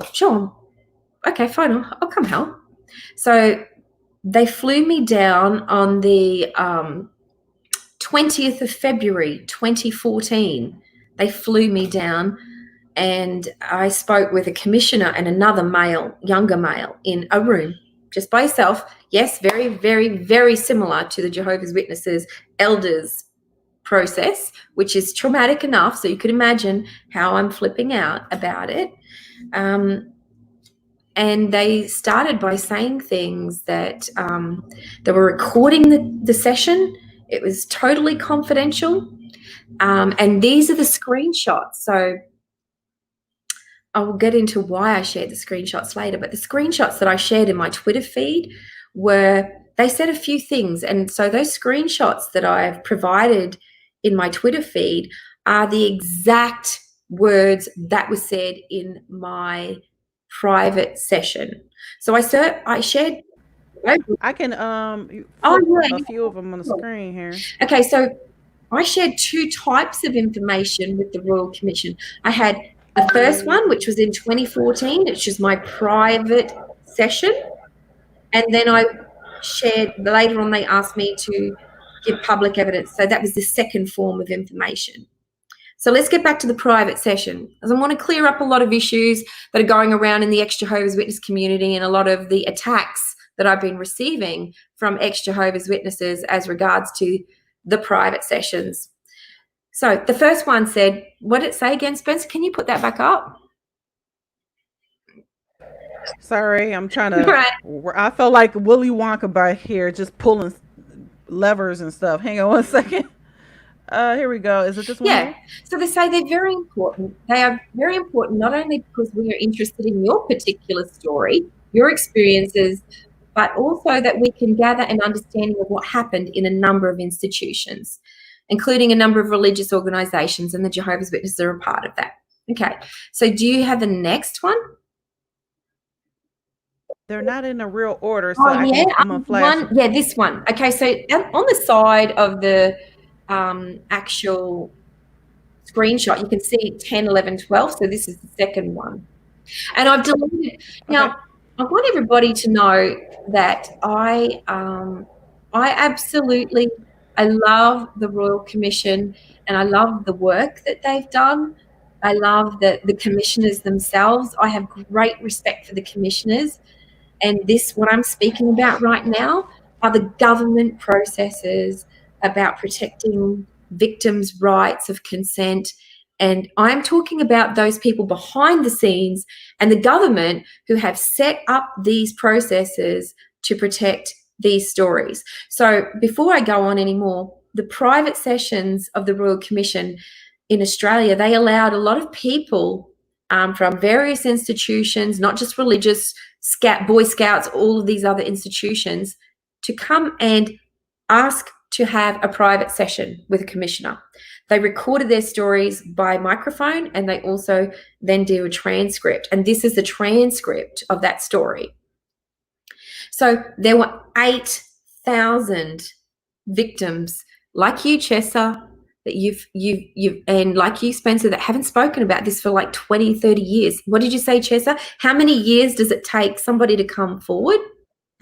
Usually, statistically, it takes someone until about the age of 55, I believe. Okay. Yeah. So this information, or today, because I'm 39 years old. Yeah. So it takes. Spencer, I just want to say I applaud you for that. It must have taken all the guts and courage and all those motherfuckers to try to discredit any of you and any other one of you out there, using your mental health issues, using your past as an abuse survivor against you. Yeah, they can get heard it from Molly. Thanks, all Molly. Right, Shelley. Thank you. So we're doing this private session. So that second one that you put up, that screenshot, and this is what. So basically, one of the biggest issues is this is a negative effect of the Royal Commission. So the Commissioner says, so we're interested in that the sessions are being recorded, hence this little microphone that is flashing on the table, flashing at you. The reason for that is we want to look at the particular institution or a particular set of circumstances. We can come back and have a look at that record, have a look for that record. But this is clear. The conversation is totally what? Confidential. Confidential, that's what it say. We would only use part of that in a way that could identify if We seek your explicit consent at the appropriate time. Okay, these are the clear words. Now, I don't have to, nobody else can share my private session because a lot of people were attacking me in the ex-Jehovah's Witness community about the fact that I forgot whether or not I gave consent or whether or not I lied and said that I gave consent or didn't give consent, sorry, because what has happened is the Royal Commission has published, so basically, private session, where am I? Private session here, public evidence here in 2015. 2014, 20th of February 2014, Royal Commission, what is it, July 27th, 2015. My private session has been published without my consent. This is the issue. I'm not talking about my public evidence. I'm talking about this document that has explicit details and more details in there that I did not want to share in the 2015 evidence. It should have been protected. It's actually protected by legislation. I have been fighting this since early 2019, and I will get to that, how I started to do that. But my story has been published. My private session has been published under the name Martyr. It's been relabeled and it has been put into a narrative called Martyr. I did not give consent for it to be published. So all those ex-Jehovah's Witness activists out there, I did not give consent. In this session, it said, we will seek your explicit consent at the appropriate time. That means not now in the royal, in the private session. It means at a point in the future. Would you all agree? It means at the appropriate time. It's not right now. Unfortunately, what the Royal Commission has done is they have published in their publications that consent was obtained during the session. And it's not true. It's not true in my case. So I wonder, out of the 4,000 private sessions that have been converted into narratives, how many of those actually where the consent allegedly was obtained in exactly the same way? How many? To me, I mean, when I found out that it was actually the Royal Commission that published my private session in this Martyr document, my God, what an ultimate betrayal of trust for me. It is ultimate betrayal of trust. It's worse than my parents. It is worse than my mother. It's worse than my sisters. It's worse than the religion. It's worse than anything I have ever experienced in my entire life. Their trust betrayal is the worst. So keep going. We'll keep going about the transcript, and we'll talk about a little bit about what they said they would share and what they said they would not. We're looking at the next one. Can I just add in, Shelley? Can I just add in that you said that it's not the case 29 PDF that's published? Can I just say, like, it's not that, just so it's that very, very clear, and I think I confused a lot of people. That's why I wanted to come on and talk about it. So the private session is a document called Martyr, M-A-R-T-A. So if you see a story somewhere published as Martyr, I have not given consent for that to be published, and I will talk about more of it later on, but and it's separate to what we put on here today. You've got case study 29, the live hearings, my statement under BCG. That is what I said I would share. I did say, yes, you can share that. I've agreed to share that. That's not what I'm talking about. The blue book in the findings and the reports, that is what I said I would share, because I actually fixed up the statement, and I'll talk about that in a minute. I'll tell you about that. But let's go back to the transcript and see what else they said they would and would not do. So compare this with what their publications, the Royal Commission publications, say. So does anyone want to read it? Chessa, do you want to read it? Sure. Am I reading this one that's in front of me right now? Yeah. Okay. Commissioner blank. What we are doing, however, is we are turning some of the stories that we have heard into stories that we can tell to the public, but not in a way that identifies the individual or the actual institution, that is the location or the perpetrators. We are asking people whether they have any problems with their story being converted into a totally non-identified story. Okay, cool. Thank you.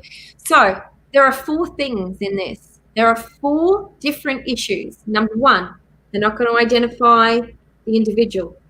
They're not going to identify the actual institution. They're not going to identify the location or the perpetrator. Okay, so if anybody can find Marta's story anywhere online, have a look at it.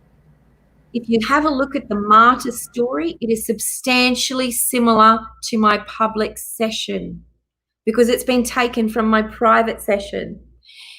If you have a look at it, you will see that the Jehovah's Witnesses institution has been identified. You will see that it was my father, a ministerial servant, that has been identified. You will see that it's been identified as being occurring in Queensland. And so your 4 things here that they said that they would not identify, they've identified. That is so wrong. Okay, so let's move on to the next one. This is the cruncher. Do you want me to read this one too? Yeah, go. All right, Commissioner, but that will only happen with a few stories. You can say no to that. Okay, so do you know how many stories were private sessions were conducted by the Royal Commission? 8,000 in Australia, 8,000. Do you know how many they converted into narratives? It says a few. How many? Nearly 4,000. Half of that. So this is part of the issue, why I've come on today, because I'm pretty sure that's the last one. So at the end of the Royal, that private session, the Commissioner asked me, this is when the recording was turned off, and he said to me, Shelley, would you be prepared to give public evidence? And I said to him, well, I'm concerned, because I'm doing a law degree. I've really struggled to get it done. I want to protect my right to practice law. And personally, for me to practice law, I don't want explicit details out there. I don't want the explicit details of my rapes and assaults out there. I don't want it. Attempted rapes, rather. I don't want it out there. I want to be able to feel confident enough psychologically to stand in court and act as a prosecutor or a DPP prosecutor to protect and fight for victims.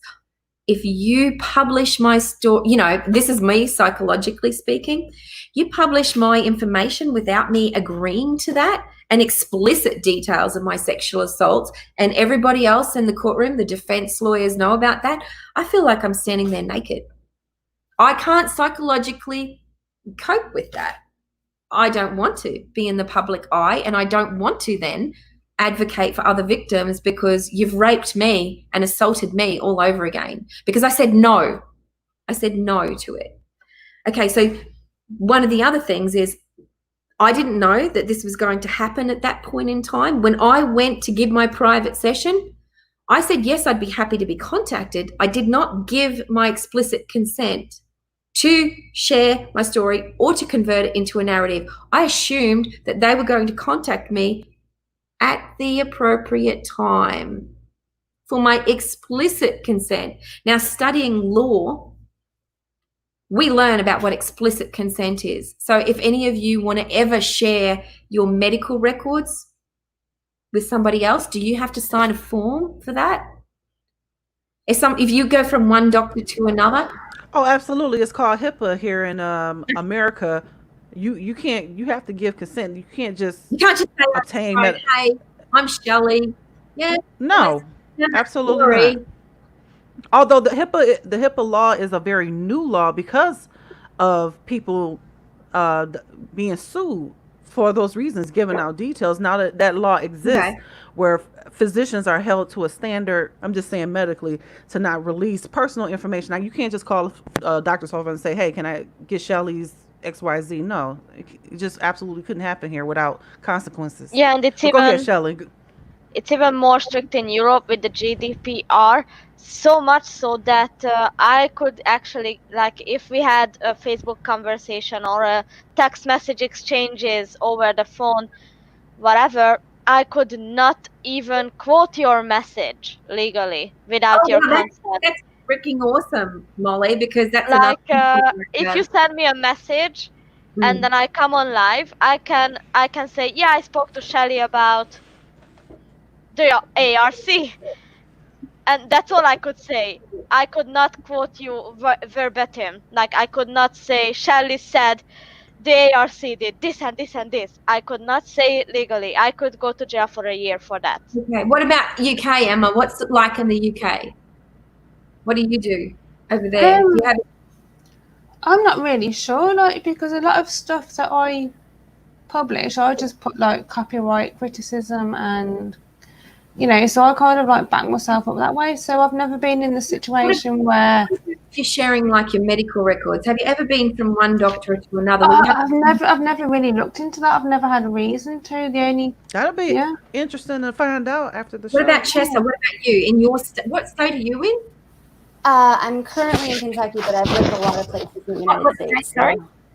I'm currently living in Kentucky, but I've lived in several different states. So, and do they do that? Like, if you're wanting to share explicit details, so say you want to, share anything about you publicly, sometimes even privacy rules, even with like phone companies, you have to share. You have to sign certain things. So, do you know what I'm talking about with that? Like, absolutely, yeah. Well, the issue is everything is so archaic, and we move at such a slow rate with implementing policies to protect people's personal identification, protect their safety. Everybody always talks about a reward in this. What is in this for you? And this is not a winning situation. This is not where you win anything. There's no prize. There's no Willy Wonka ticket. Like, this is not an ideal situation for any of us, right? So when the most important thing in this is consent, like you said, and there are not enough privacy legislations implemented for people who are coming forward about things that could endanger their lives, their careers, their families, everything. Can I say something really quick? Yeah. We're talking about the legality of things, but can I also talk about people's morality? Just because you have the right, or you think you have the right to do something, don't mean you should do it. Well, and just because you can't do something doesn't mean that you should. In this country, I mean, it's awful. And sorry, just one more thing. You're good. With Epstein and Weinstein and all these cases that we're seeing, we're uncovering very large, organized sex trafficking trade issues right now. Okay, never really been addressed. Been around since the Romans and the Greeks. Like, sex trafficking has been a form of international trade since humans began documenting history, literally. Like Sumerians, sex trafficking. You've never known humanity without knowing that there was some form of sexual commerce happening. For the first time in human history, we're able to collectively get together cerebrally as a unit and understand that these things are happening. The problem is our legislation is so slow. Yeah. And they are not interested in implementing better policy, because if they do, they're going to show that the entire time that legislation is being passed in any country on this earth, we have been disregarding completely people who have been abused in such a way. B, that multiple organizations of religion, governments, and other cells of humanity have been forcibly abusing people this way and have put in policies to protect them and their organizations instead of protect victims. So as we begin to collectively discuss this as a society and have some sort of narrative, we need to do it responsibly. And we need to understand that we need to change. You need to change, and you need to change now, because otherwise nothing's going to get done.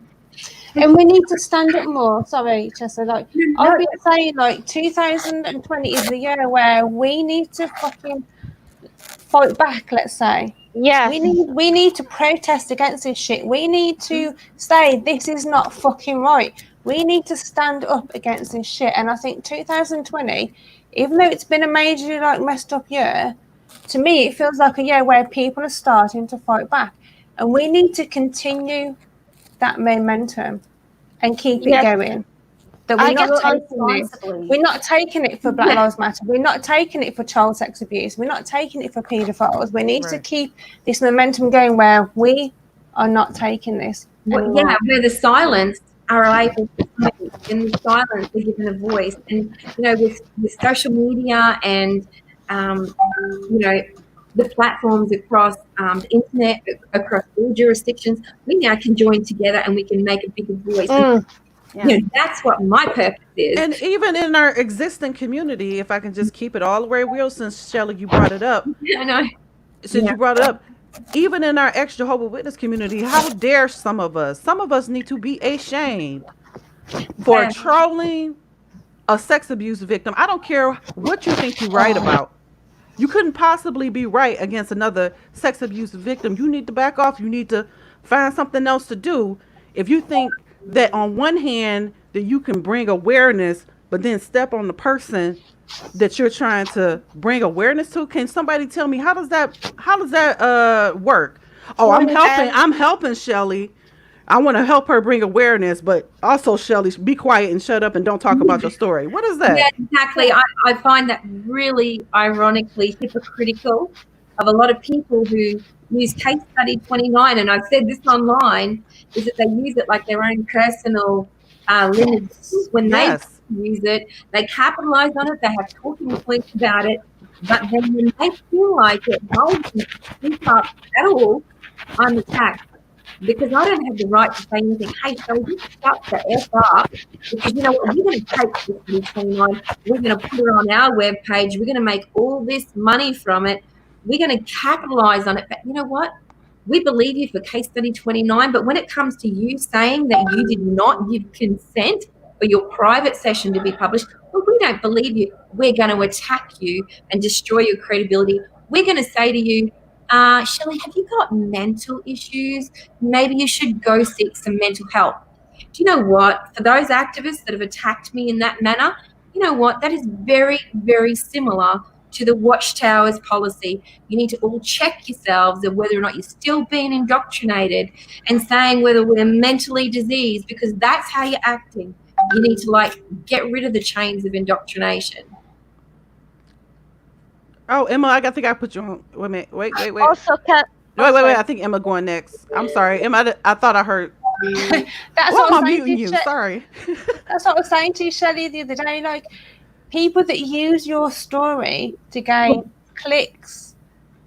Oh my God, it's just like clout. We call it clout chasing activism, and it's so fucking wrong. Because at the end of the day, to use your story, 1 minute go, yes, we agree, and then the next minute say like, I just don't get it. Like, we are ex-Jehovah's Witnesses who are cast out, shunned. We need to fucking support child sex abuse victims. We need to support domestic violence victims. We need to support every victim, not re-victimize victims and not use them as clout and exploit them. That's what it is. It's exploitation. And for the person online who said that Shelley's her story is exhausting, you can also hit mute on Twitter, so you don't ever have to see her. Said that. Fuck you. Yeah.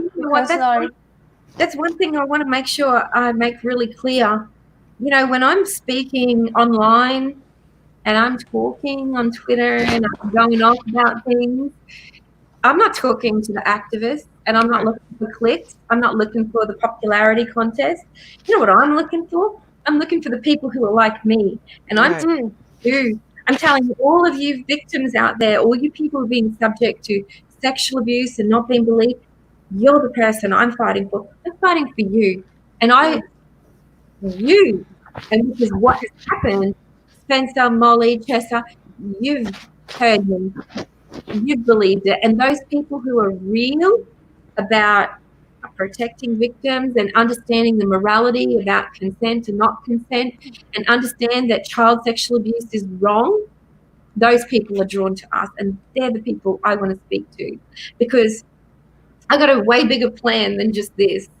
So I'll talk about that's actually a question I wanted to ask you whenever you get a chance to get there. But you had something very interesting to say about the redress scheme to us that people may not know. Is that where you're going? I'm sorry. Yeah, I was going to talk about that. I'm going to tell you exactly how I got to give evidence, because there's a lot of stories okay. there, people claiming that they wrote the terms of reference, people claiming they were behind the Royal Commission. Let me be really clear. The people who wrote the terms of reference are the government people. And the people who were in the round table, if your name is not specifically mentioned, I think the terms of reference were written in 2013. If your name is not specifically mentioned as being shown, and if you are not put up there by the government, by Justice McClellan, I attended a human rights oration day. I saw Sherry D'Souza and Sasha D'Souza there in Sydney earlier at end of last year, I think it was, or early this year. No, I can't remember. Might have been last year. Justice McClellan was there, and he talked about the Royal Commission, and I had an opportunity to speak with him. But do you know who he had up there as being the forefront of making the Royal Commission, being behind it? Do you know who he had? It wasn't anyone from the ex-Jehovah's Witness community, let me tell you that. He had Chrissy Foster up there. If you don't know who she is, you need to all Google her, because she's the person who advocated for a inquiry into religious institutions' responses to sexual abuse. It wasn't any ex-Jehovah's Witness. It wasn't them at all. We were like a tiny little drop. It was the people in the Catholic institution. Chrissy Foster, she's my hero. She lost her daughters, one of her daughters' lives because of abuse. She advocated long before Jehovah's Witnesses even came onto the scene of the child sexual abuse. So those people are the ones that are responsible. Okay, so I did my private session, 20th of February 2014. Remember that. I go on about my merry way, think that's it, done my job.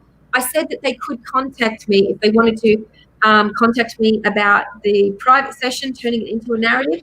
I also said they could contact me to give public evidence, because he said it would not damage my legal, right to practice law. So that's what I said. Come 2015, I can't remember the exact date, and I'm trying to get those records right now, but the Royal Commission contacted me again by phone, and they said to me, hey, Shelley, you mentioned that you would be willing to give public evidence. Would you give public evidence? And I said, from that point in 2014 to 2015, I separated from my ex-partner, Billy's father, and my gosh, it was a lot of domestic violence, and we were concerned for our lives, me and my children, because of him. He did a lot of things like preparing a grave for me. My daughter was too scared to attend school. It just kept going on. So just as much as things were bad back then, they got worse. I'm sorry to hear that, Shelley. That's okay. It'll all be in my book. So if you want to know a little bit more about it, you read my book. I'll be the first one in line. Thank you. So because I had struggled physically from the effects of stress at that point in time, and as I mentioned earlier, that I was speaking to a psychologist at university, I trusted him, and he was helping me. And I said to him, look, I'm talking to a psychologist. I really need to talk to him before I do anything at all, because he was like my go-to person to help me get out of the situation I was in. So I said I needed to speak with him. I went to speak to my psychologist at university and said what the Royal Commission had asked me to do. And he said, no way, Shelley. No way. You can't do this. You've got too much of a load of stress on you already. I don't even know how you're coping as it is. You need to look after yourself. You need to look after your children. And you need to finish this degree so you can, be independent. And that was my plan, to be independent from the partner I was with. So, I went back home, and the Royal Commission contacted me again by phone, and they said to me, Shelley, so what have you decided? And I said, well, I went to see my psychologist. My psychologist said, no, not to do it. And I'm going to follow what my psychologist said, because I've got a lot on my plate and I'm barely functioning right now. I mean, I had to go to court for domestic violence protection orders against my ex-partner to protect me and my children. I had padlocked my front gate. I had a neighbour that was harassing me. You name it, it was happening. So I really, at that point in my life, my children and myself and my own safety was the highest priority. Okay. But when I said that I couldn't do the public evidence, this little conscience that I have inside my head said to me, can't you find somebody else to do it this time? Like, I'm really tired of being that pinata for the Jehovah's Witnesses and for the community. You know, I'm tired of being attacked all the time because I was really attacked with the criminal trials, attacked by my family. You know, I just kind of had enough of being attacked. I'm tired of it. Can't you find somebody else to do this? Because it was extremely, extremely important to me that the two-witness rule and those issues were brought out. Well, guess what the Royal Commission said? They said to me, well, while we've got a lot of people that have got evidence, not evidence, while a lot of people have contacted us in relation to a lot of stories that have come in, they don't have enough evidence. They don't have enough physical evidence or, like documented evidence. And they said to me, and I'll be really clear with this, they said to me that unless I decided to give evidence at the Royal Commission, they would not be able to proceed with a case study on the Jehovah's Witnesses. Wow. That's a fact. So guess where that left me? That left me in a situation where I was having to choose between what was best for my family and what was best for the rest of the community. I felt responsible. I mean, and although I'm not being abused and I knew that I'm out of the abuse, sexual abuse, and the community, guess what? I felt responsible for all of those people in there that are still getting abused. And when I lived in North Queensland, there were at least 10 people that I knew, other children, young children, teenagers that were also sexually abused by other people in that area. 10. So it was kind of common knowledge within that congregation and around in that area. So I knew that if I didn't say anything, I should say something, right? I should do this. And so without hesitation, I said, fine, I'll do it. Because I had the criminal trials, I had the judicial notes, I had my letters that I wrote to the Watchtower Bible and Tract Society. I had a lot of information that was useful to the commission. So I said, okay, I'll give evidence then. So going into that, I was not at a really good place emotionally, psychologically. I was, well, you could say I was on the ground. I was splattered on the ground. I was barely keeping my head above water. I had my 4 children to look after because their father really, the 3 boys' biological father did not help me financially or look after them in any way, shape or form. My current daughter, she didn't want to go to school. I had a lot on my plate, and I was at breaking point before I even talked to the Royal Commission, let alone dealing with bringing up all this trauma in my life that I thought I'd packed away after the criminal trials. So I decided to give evidence. Now, when I went down, I was still studying at university. I think in around June, July, I was actually in Sydney with my son. My son decided to study law for a little bit, which is great. But anyway, he came to Sydney with me to the national competitions for law. So in the universities, you would have national competitions for law, and this time it was being held in Sydney at ALSA. It's called Australian Law Students Association. So I was down there in the I wasn't participating in the competitions, but I would assist in the competitions. So I'd get to see students argue in court and see who was good, who was not good, and I loved it. It was awesome. But when I was down there for that event, I attended the Royal Commission offices at Farrier Place in Sydney.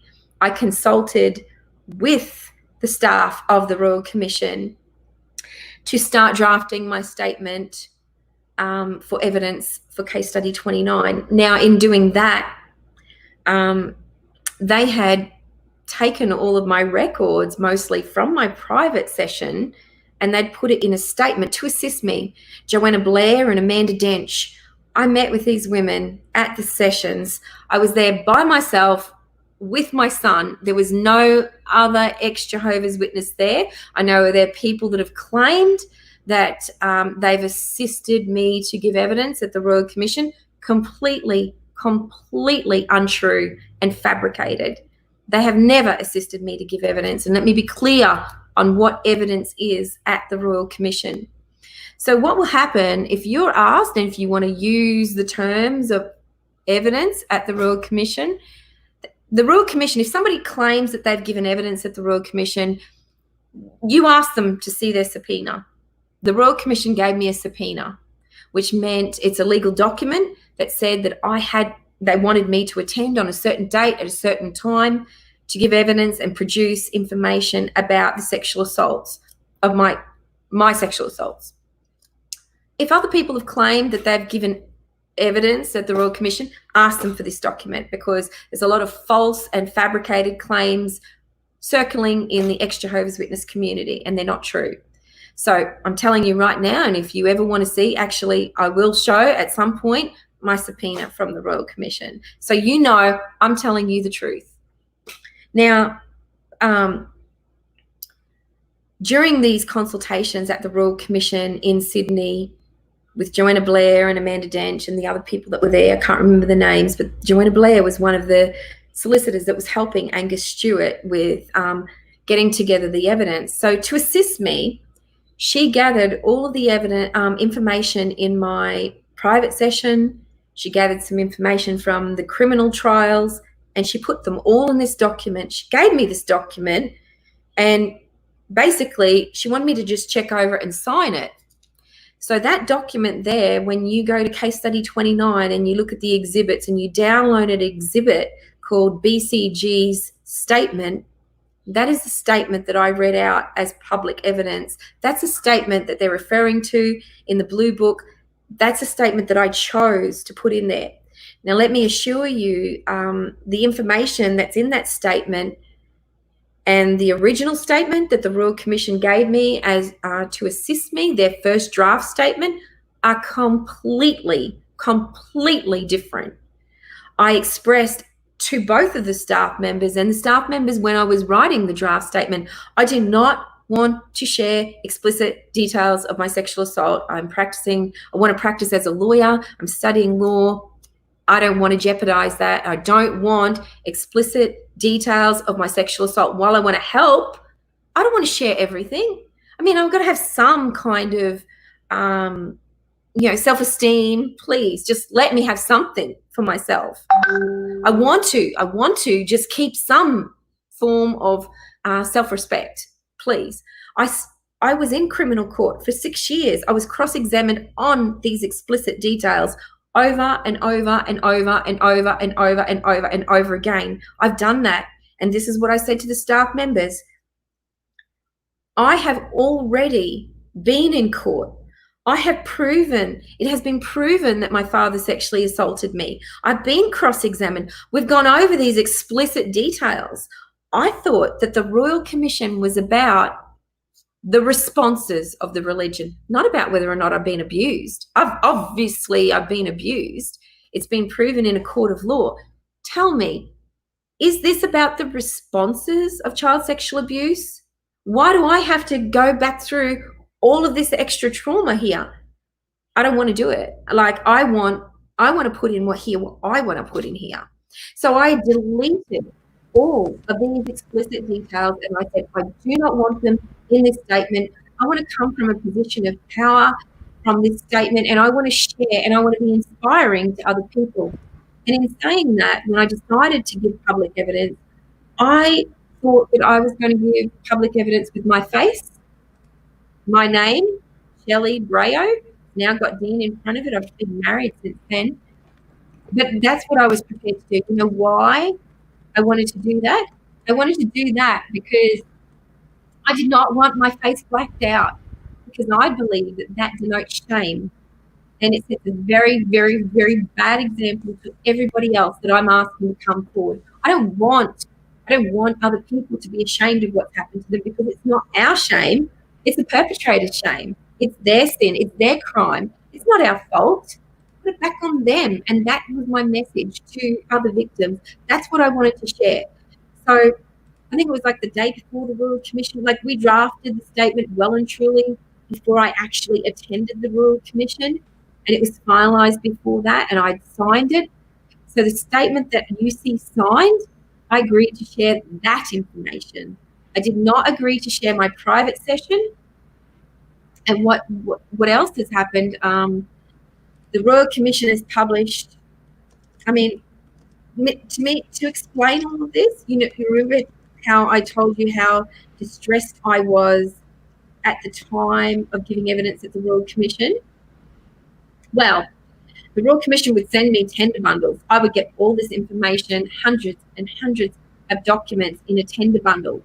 I just could not keep up with it. I was getting like 4 hours sleep a day to do what I was doing with university, and I was still studying. I didn't stop. I was still providing for my kids. I was still looking after my kids. I just didn't have the time or the headspace to go through hundreds of documents that they were sending me in a tender bundle. So I don't say that they didn't tell me that they weren't going to share these documents. I'm saying that I just didn't have the capacity, which they knew about from the beginning. And they knew that I didn't want to share explicit details. So what they did, so the exhibit list on the Royal Commission website, on this exhibit list, they put up criminal court trial transcripts. They put up the explicit charge sheets of the exact offences of my sexual assault. So they're explicit details. They put them up and they published them. And this is something that I want to make sure that everybody knows. Whenever you are sharing your story, please ask how this is going to be shared, why it's going to be shared. How do you protect your information? Are you going to be identified? Do you know what? The Royal Commission never told me when I agreed to give evidence and when I was subpoenaed that I would never, ever, ever be able to share my name in connection with BCG. They never told me they were going to take my documents, my handwritten letters, and publish them as exhibits. They never told me they were going to publish my criminal court trial transcripts. They never told me any of this. They never told me that they would take my private session and put it under Creative Commons license to revoke at some point in the future. So now this is 5 years later on. They published all of those details as exhibits, my handwritten letter. And then we have the attack of, I won't say the name, but another person in the ex-Jehovah's Witness community who wanted to write a book about me. It wasn't until 2017 did I realize that all these documents are up there.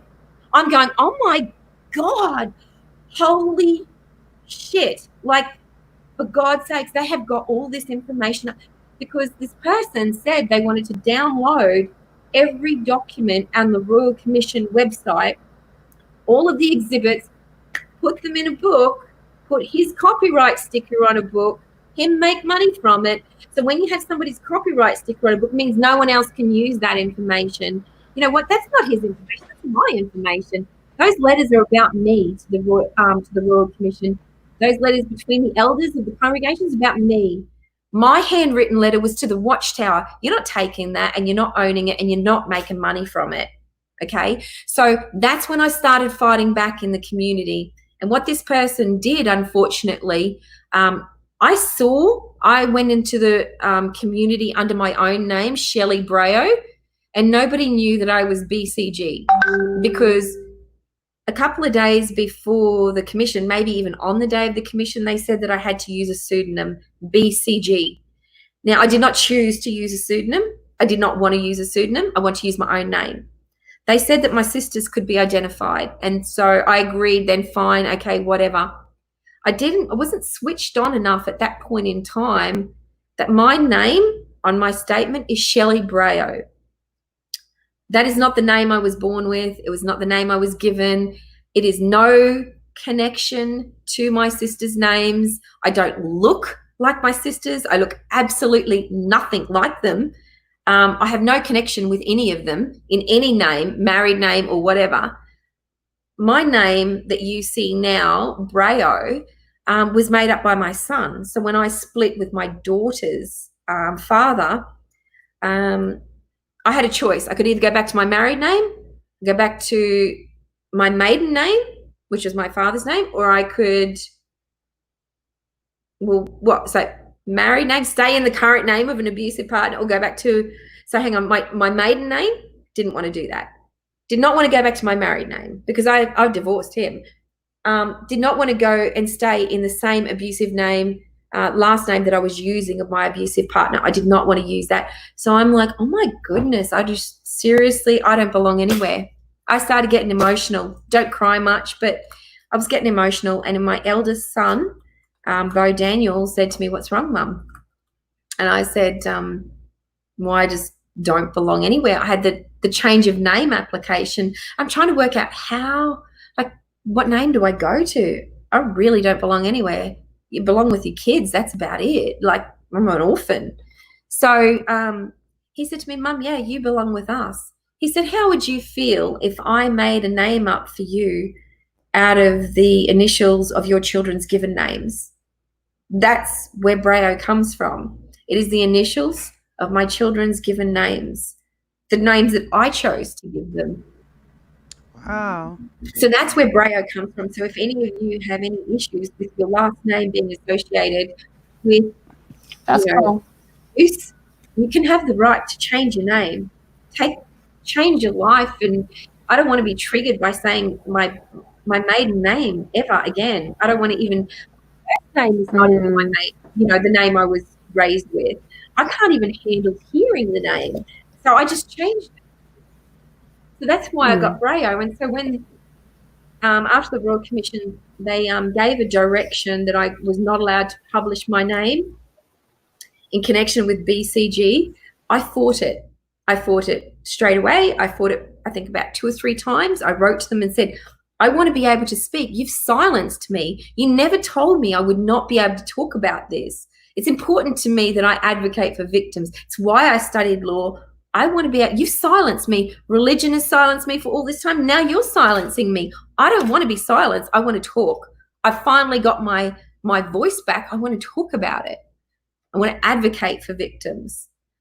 Eventually, I think it was in mid-2017, they decided to lift the pseudonym, and I published that letter. I put that on my Twitter feed. So if anyone wants to see the letter, I blacked out my previous names. But yes, the Royal Commission said that they would allow me to publish Shelley Brayo in connection with BCG. So that's why I'm allowed to publish my name.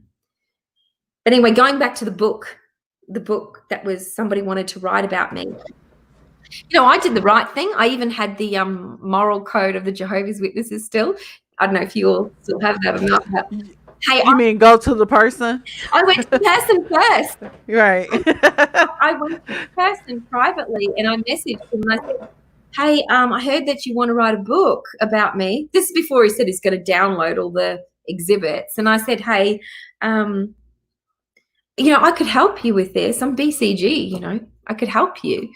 And he said, he just ignored that message and he kept squatting on public media. "I'm going to download all the exhibits and blah, blah." But he's ignored my message that I wrote like a long time ago.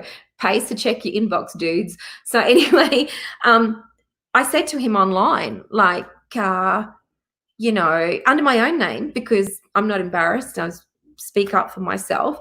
I said to him, "Hey, don't you think you should be asking these 2 people for consent to write this book?" I mean, and this is something else I want to make really clear. I'm not against journalistic writing about abuse that's reported in the newspapers or case study 29. I have no problem. No problem. In fact, I want you to share case study 29. But what I do have an issue with is when somebody goes beyond journalistic writing. He is writing about the criminal court trial transcripts of my sexual assaults. He is writing his own opinion on what happened with my sexual assaults. He's writing his own opinion on what happened with the Royal Commission. He knows nothing. He knows nothing about the Royal Commission. Some bloke that can't even be man enough to say his own name on social media. I don't want a man who doesn't know me talking and rewriting my sexual assaults. No way are you putting your grubby fingers on my information. That's how I felt. So anyway, I'm being polite. I tried the other way. I tried privately, and then he's still going on about it. So I said to him, hey, you know, do you think that morality-wise, you know, you should maybe, you know, these two women have had their consent taken off them their entire life. Do you not think that you should, like, at least ask them for consent? This is no, guess I got one of them. I don't need the other one. Hey, it's a matter of public record. I can do what I want.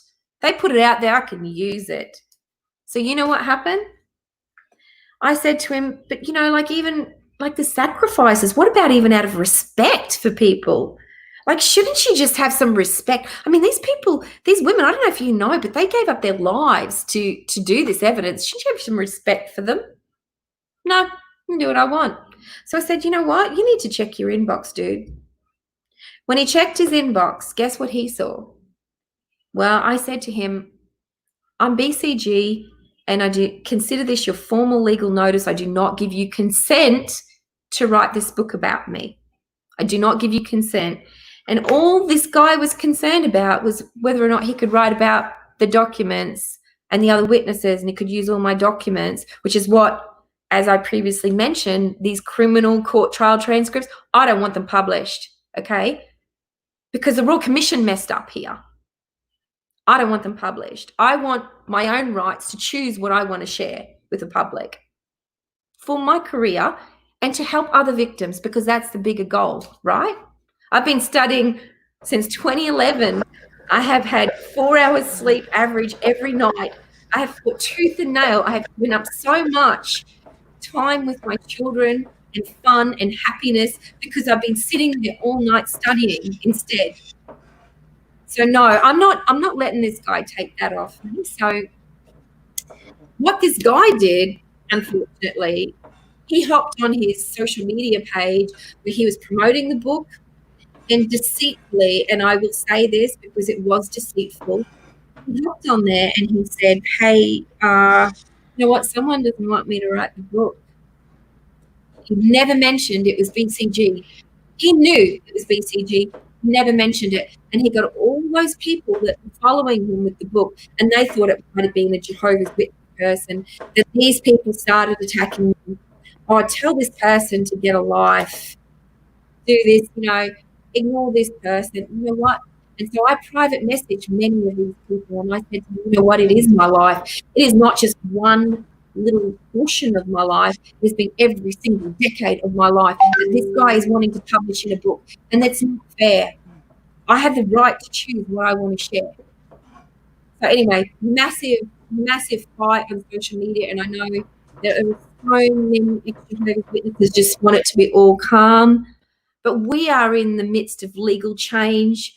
We are on new ground, and I'm so sorry that, you know, you guys think it's all infighting, but we're fighting for the bigger principle, and the bigger principle is protecting victims' rights to consent.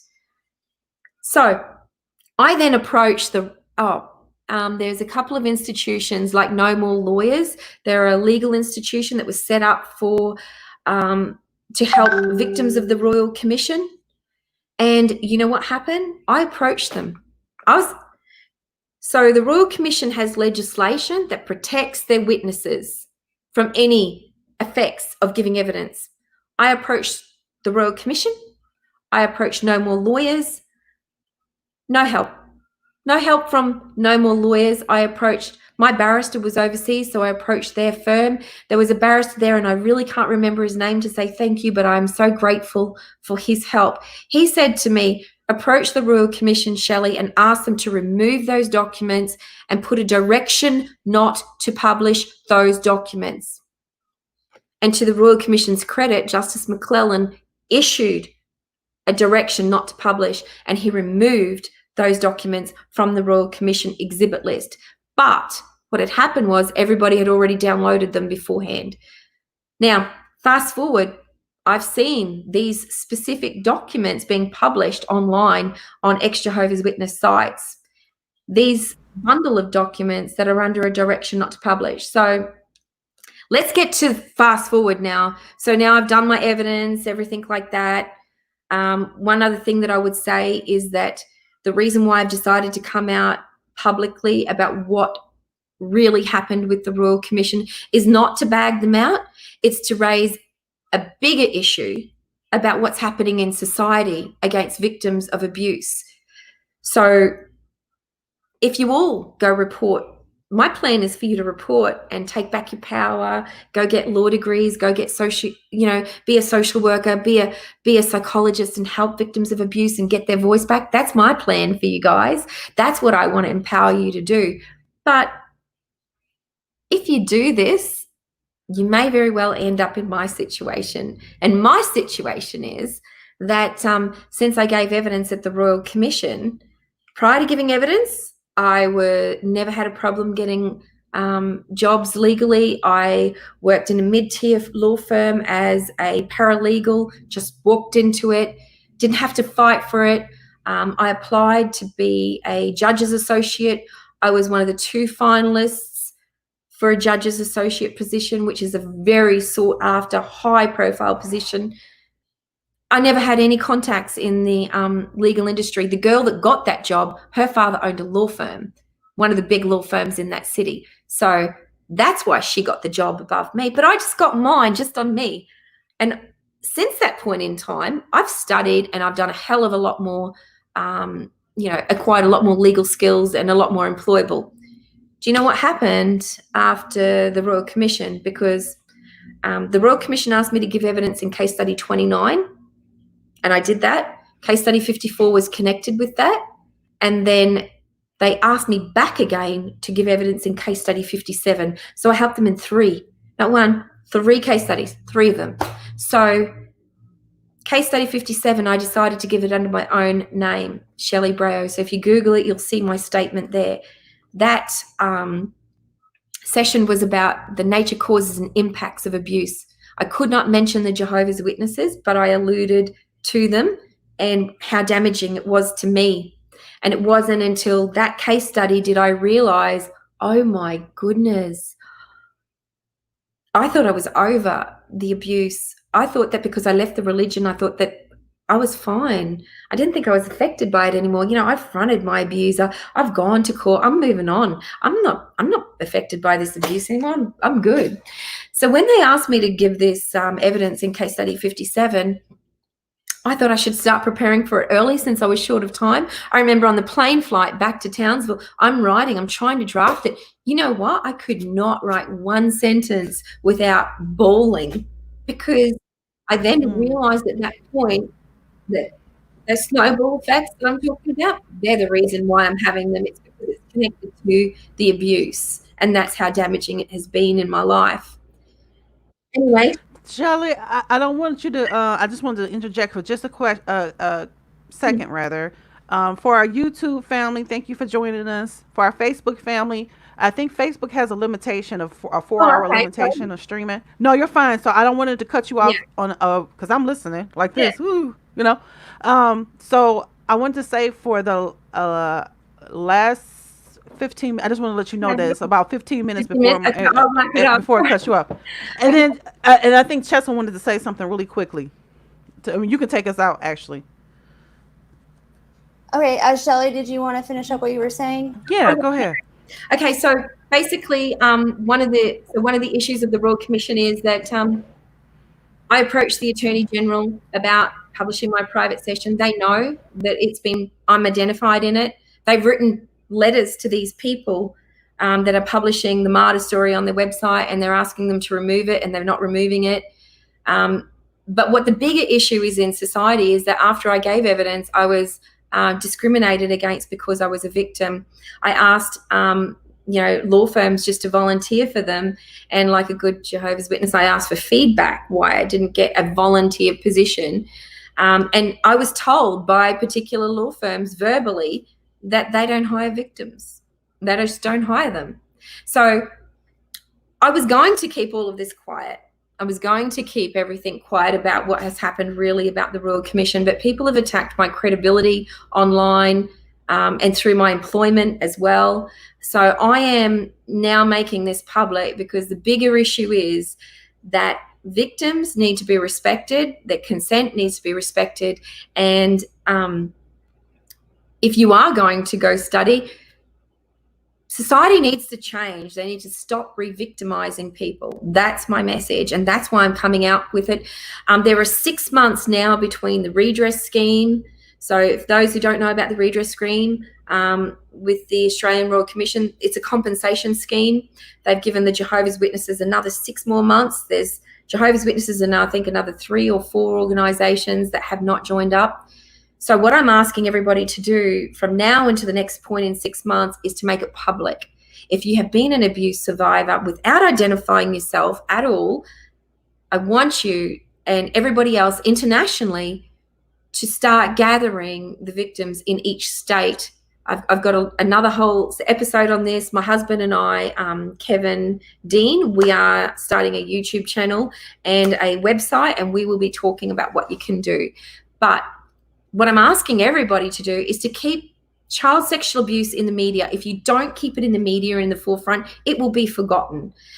We have the platform. I wrote a submission to the government in, it was case submission 24 to the National Redress Scheme, and they published parts of my submission in their report. They published 3 things. So as much as people can write letters, unless you're published in a report as actually having something good to say or something of value legally, you really haven't made a difference. So when you are writing stuff, you've got to make sure that it is on point legally. So 3 things. I asked for them to stop delaying. And that was referred to by the Clan Network, with the Clan Network on footnote 4, page 14.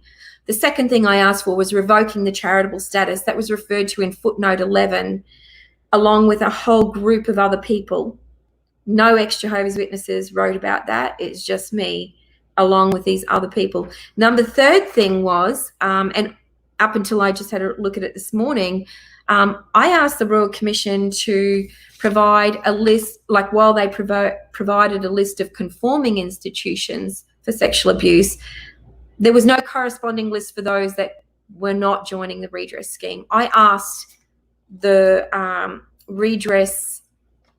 Joint Select Committee for the redress scheme to start naming and shaming these institutions, and that's on footnote 20, and they've done that. So that is, I've contributed, yay, finally. So the only way you can get this resolved is legally. You have to speak up. You have to write to the politicians. There was more that I was going to say about the public interest issue, but we don't have enough time. So we are running out of time. But you know what, Shelley? We're going to have to have you back if you want to come back. Because I took too much. Yes. No, you don't. No, we have. Well, Emma does our scheduling, right? We have a part 2. Well, this is part 1 and 2. Okay. So that may be part 3, the Watchtower Victims Memorial Day, where we are going to have a visual for shunning. Yeah. And that sort of things. And we can give you a spot there to be able to. But I wanted to say really quickly, while you're on the redress screen, you mentioned something very interesting to us and before we came on, that some people may not know, and let me know if I'm getting it wrong. Yeah. That it's not retroactive. Oh, yeah. Okay. So one of the key things from the Royal Commission is they can make recommendations to the government. The government has to enact them. So it's up to the government of the day, who's ever in power, to choose to accept them. So one of the recommendations were from the Royal Commission was to enact a criminal institutional offence. So you could charge the companies and the institution for not reporting child sexual abuse. One of the issues of that is, and me and another couple of ex-Jehovah's Witnesses, people I trusted, and it was Irene Shea who did this with me. So thank you, Irene, who did So that's the person who helped me with this.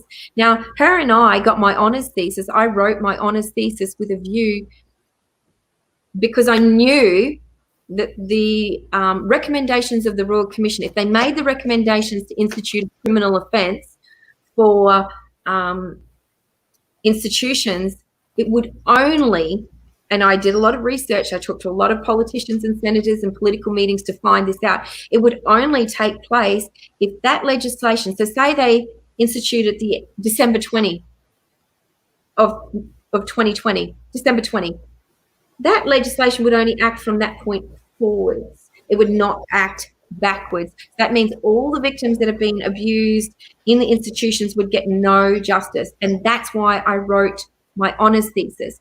So I was trying to find legal ways to hold the institution accountable. And I particularly focused on criminal, because what happens is the governments, you make a complaint to police, but the government steps in and they take over and they use their money. And so then the Watchtower is fighting them with their money. And then, you know what, it's a loggerheads. And this is what you're seeing now with the redress scheme. This is part of my strategy, and I want to share more of it with everyone. But the key point is, we have in Australia criminal legislation that I argued in my honours thesis that we could use right now.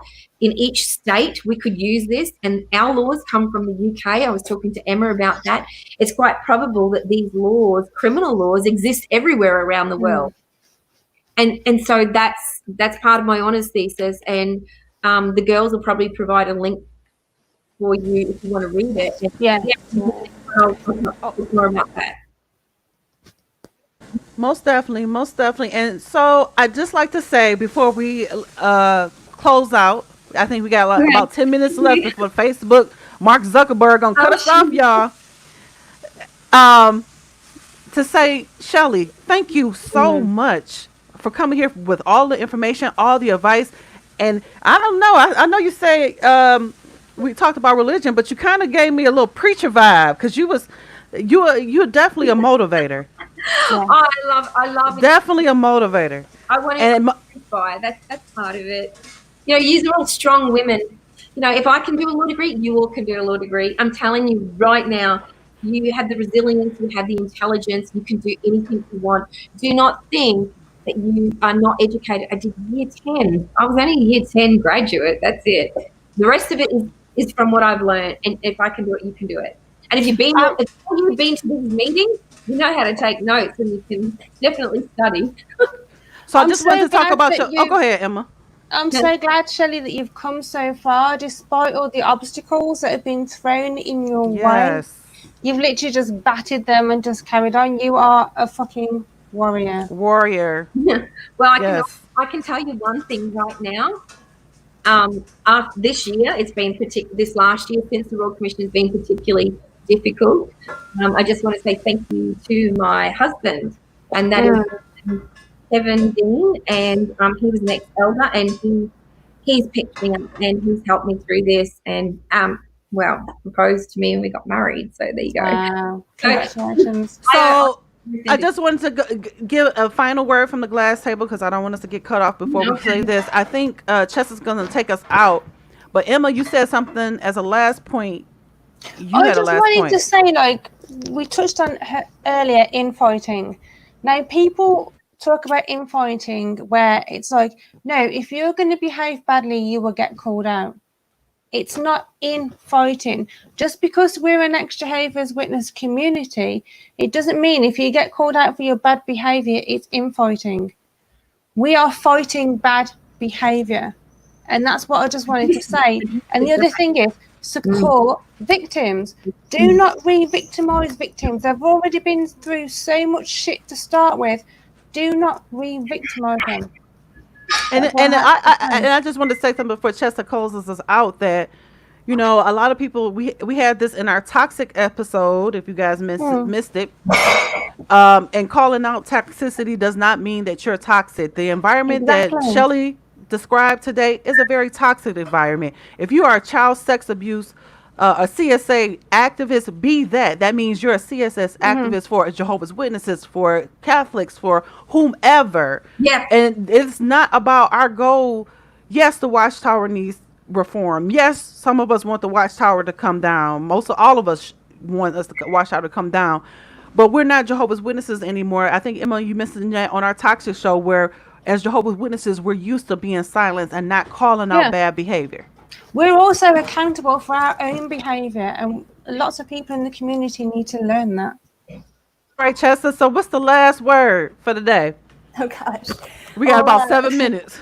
Obviously, we all have a lot more that we could say on this subject, and I really hope to have you back, Shelly. I'm going to be able to do less videos in the next little bit. I've already talked to the girls about it, so I definitely need Shelly, you to come on. Other people who feel the same way Shelly does, that recognize that there's a need to implement different changes to the way we're doing things to respect human rights, And I think, whenever you think a survivor is being disingenuous when they tell you that they don't want you to share their information, you have to recognize, like you said, Shelly, we've been giving our dignity away for other people's comfort our entire lives. We've had our dignity and our consent taken advantage of. So if you think that wouldn't be a point of concern for us, or that we would be educated in the different ways that can happen and where changes need to be made, then you need to educate yourself. And I would say, we need more activists. We need more support.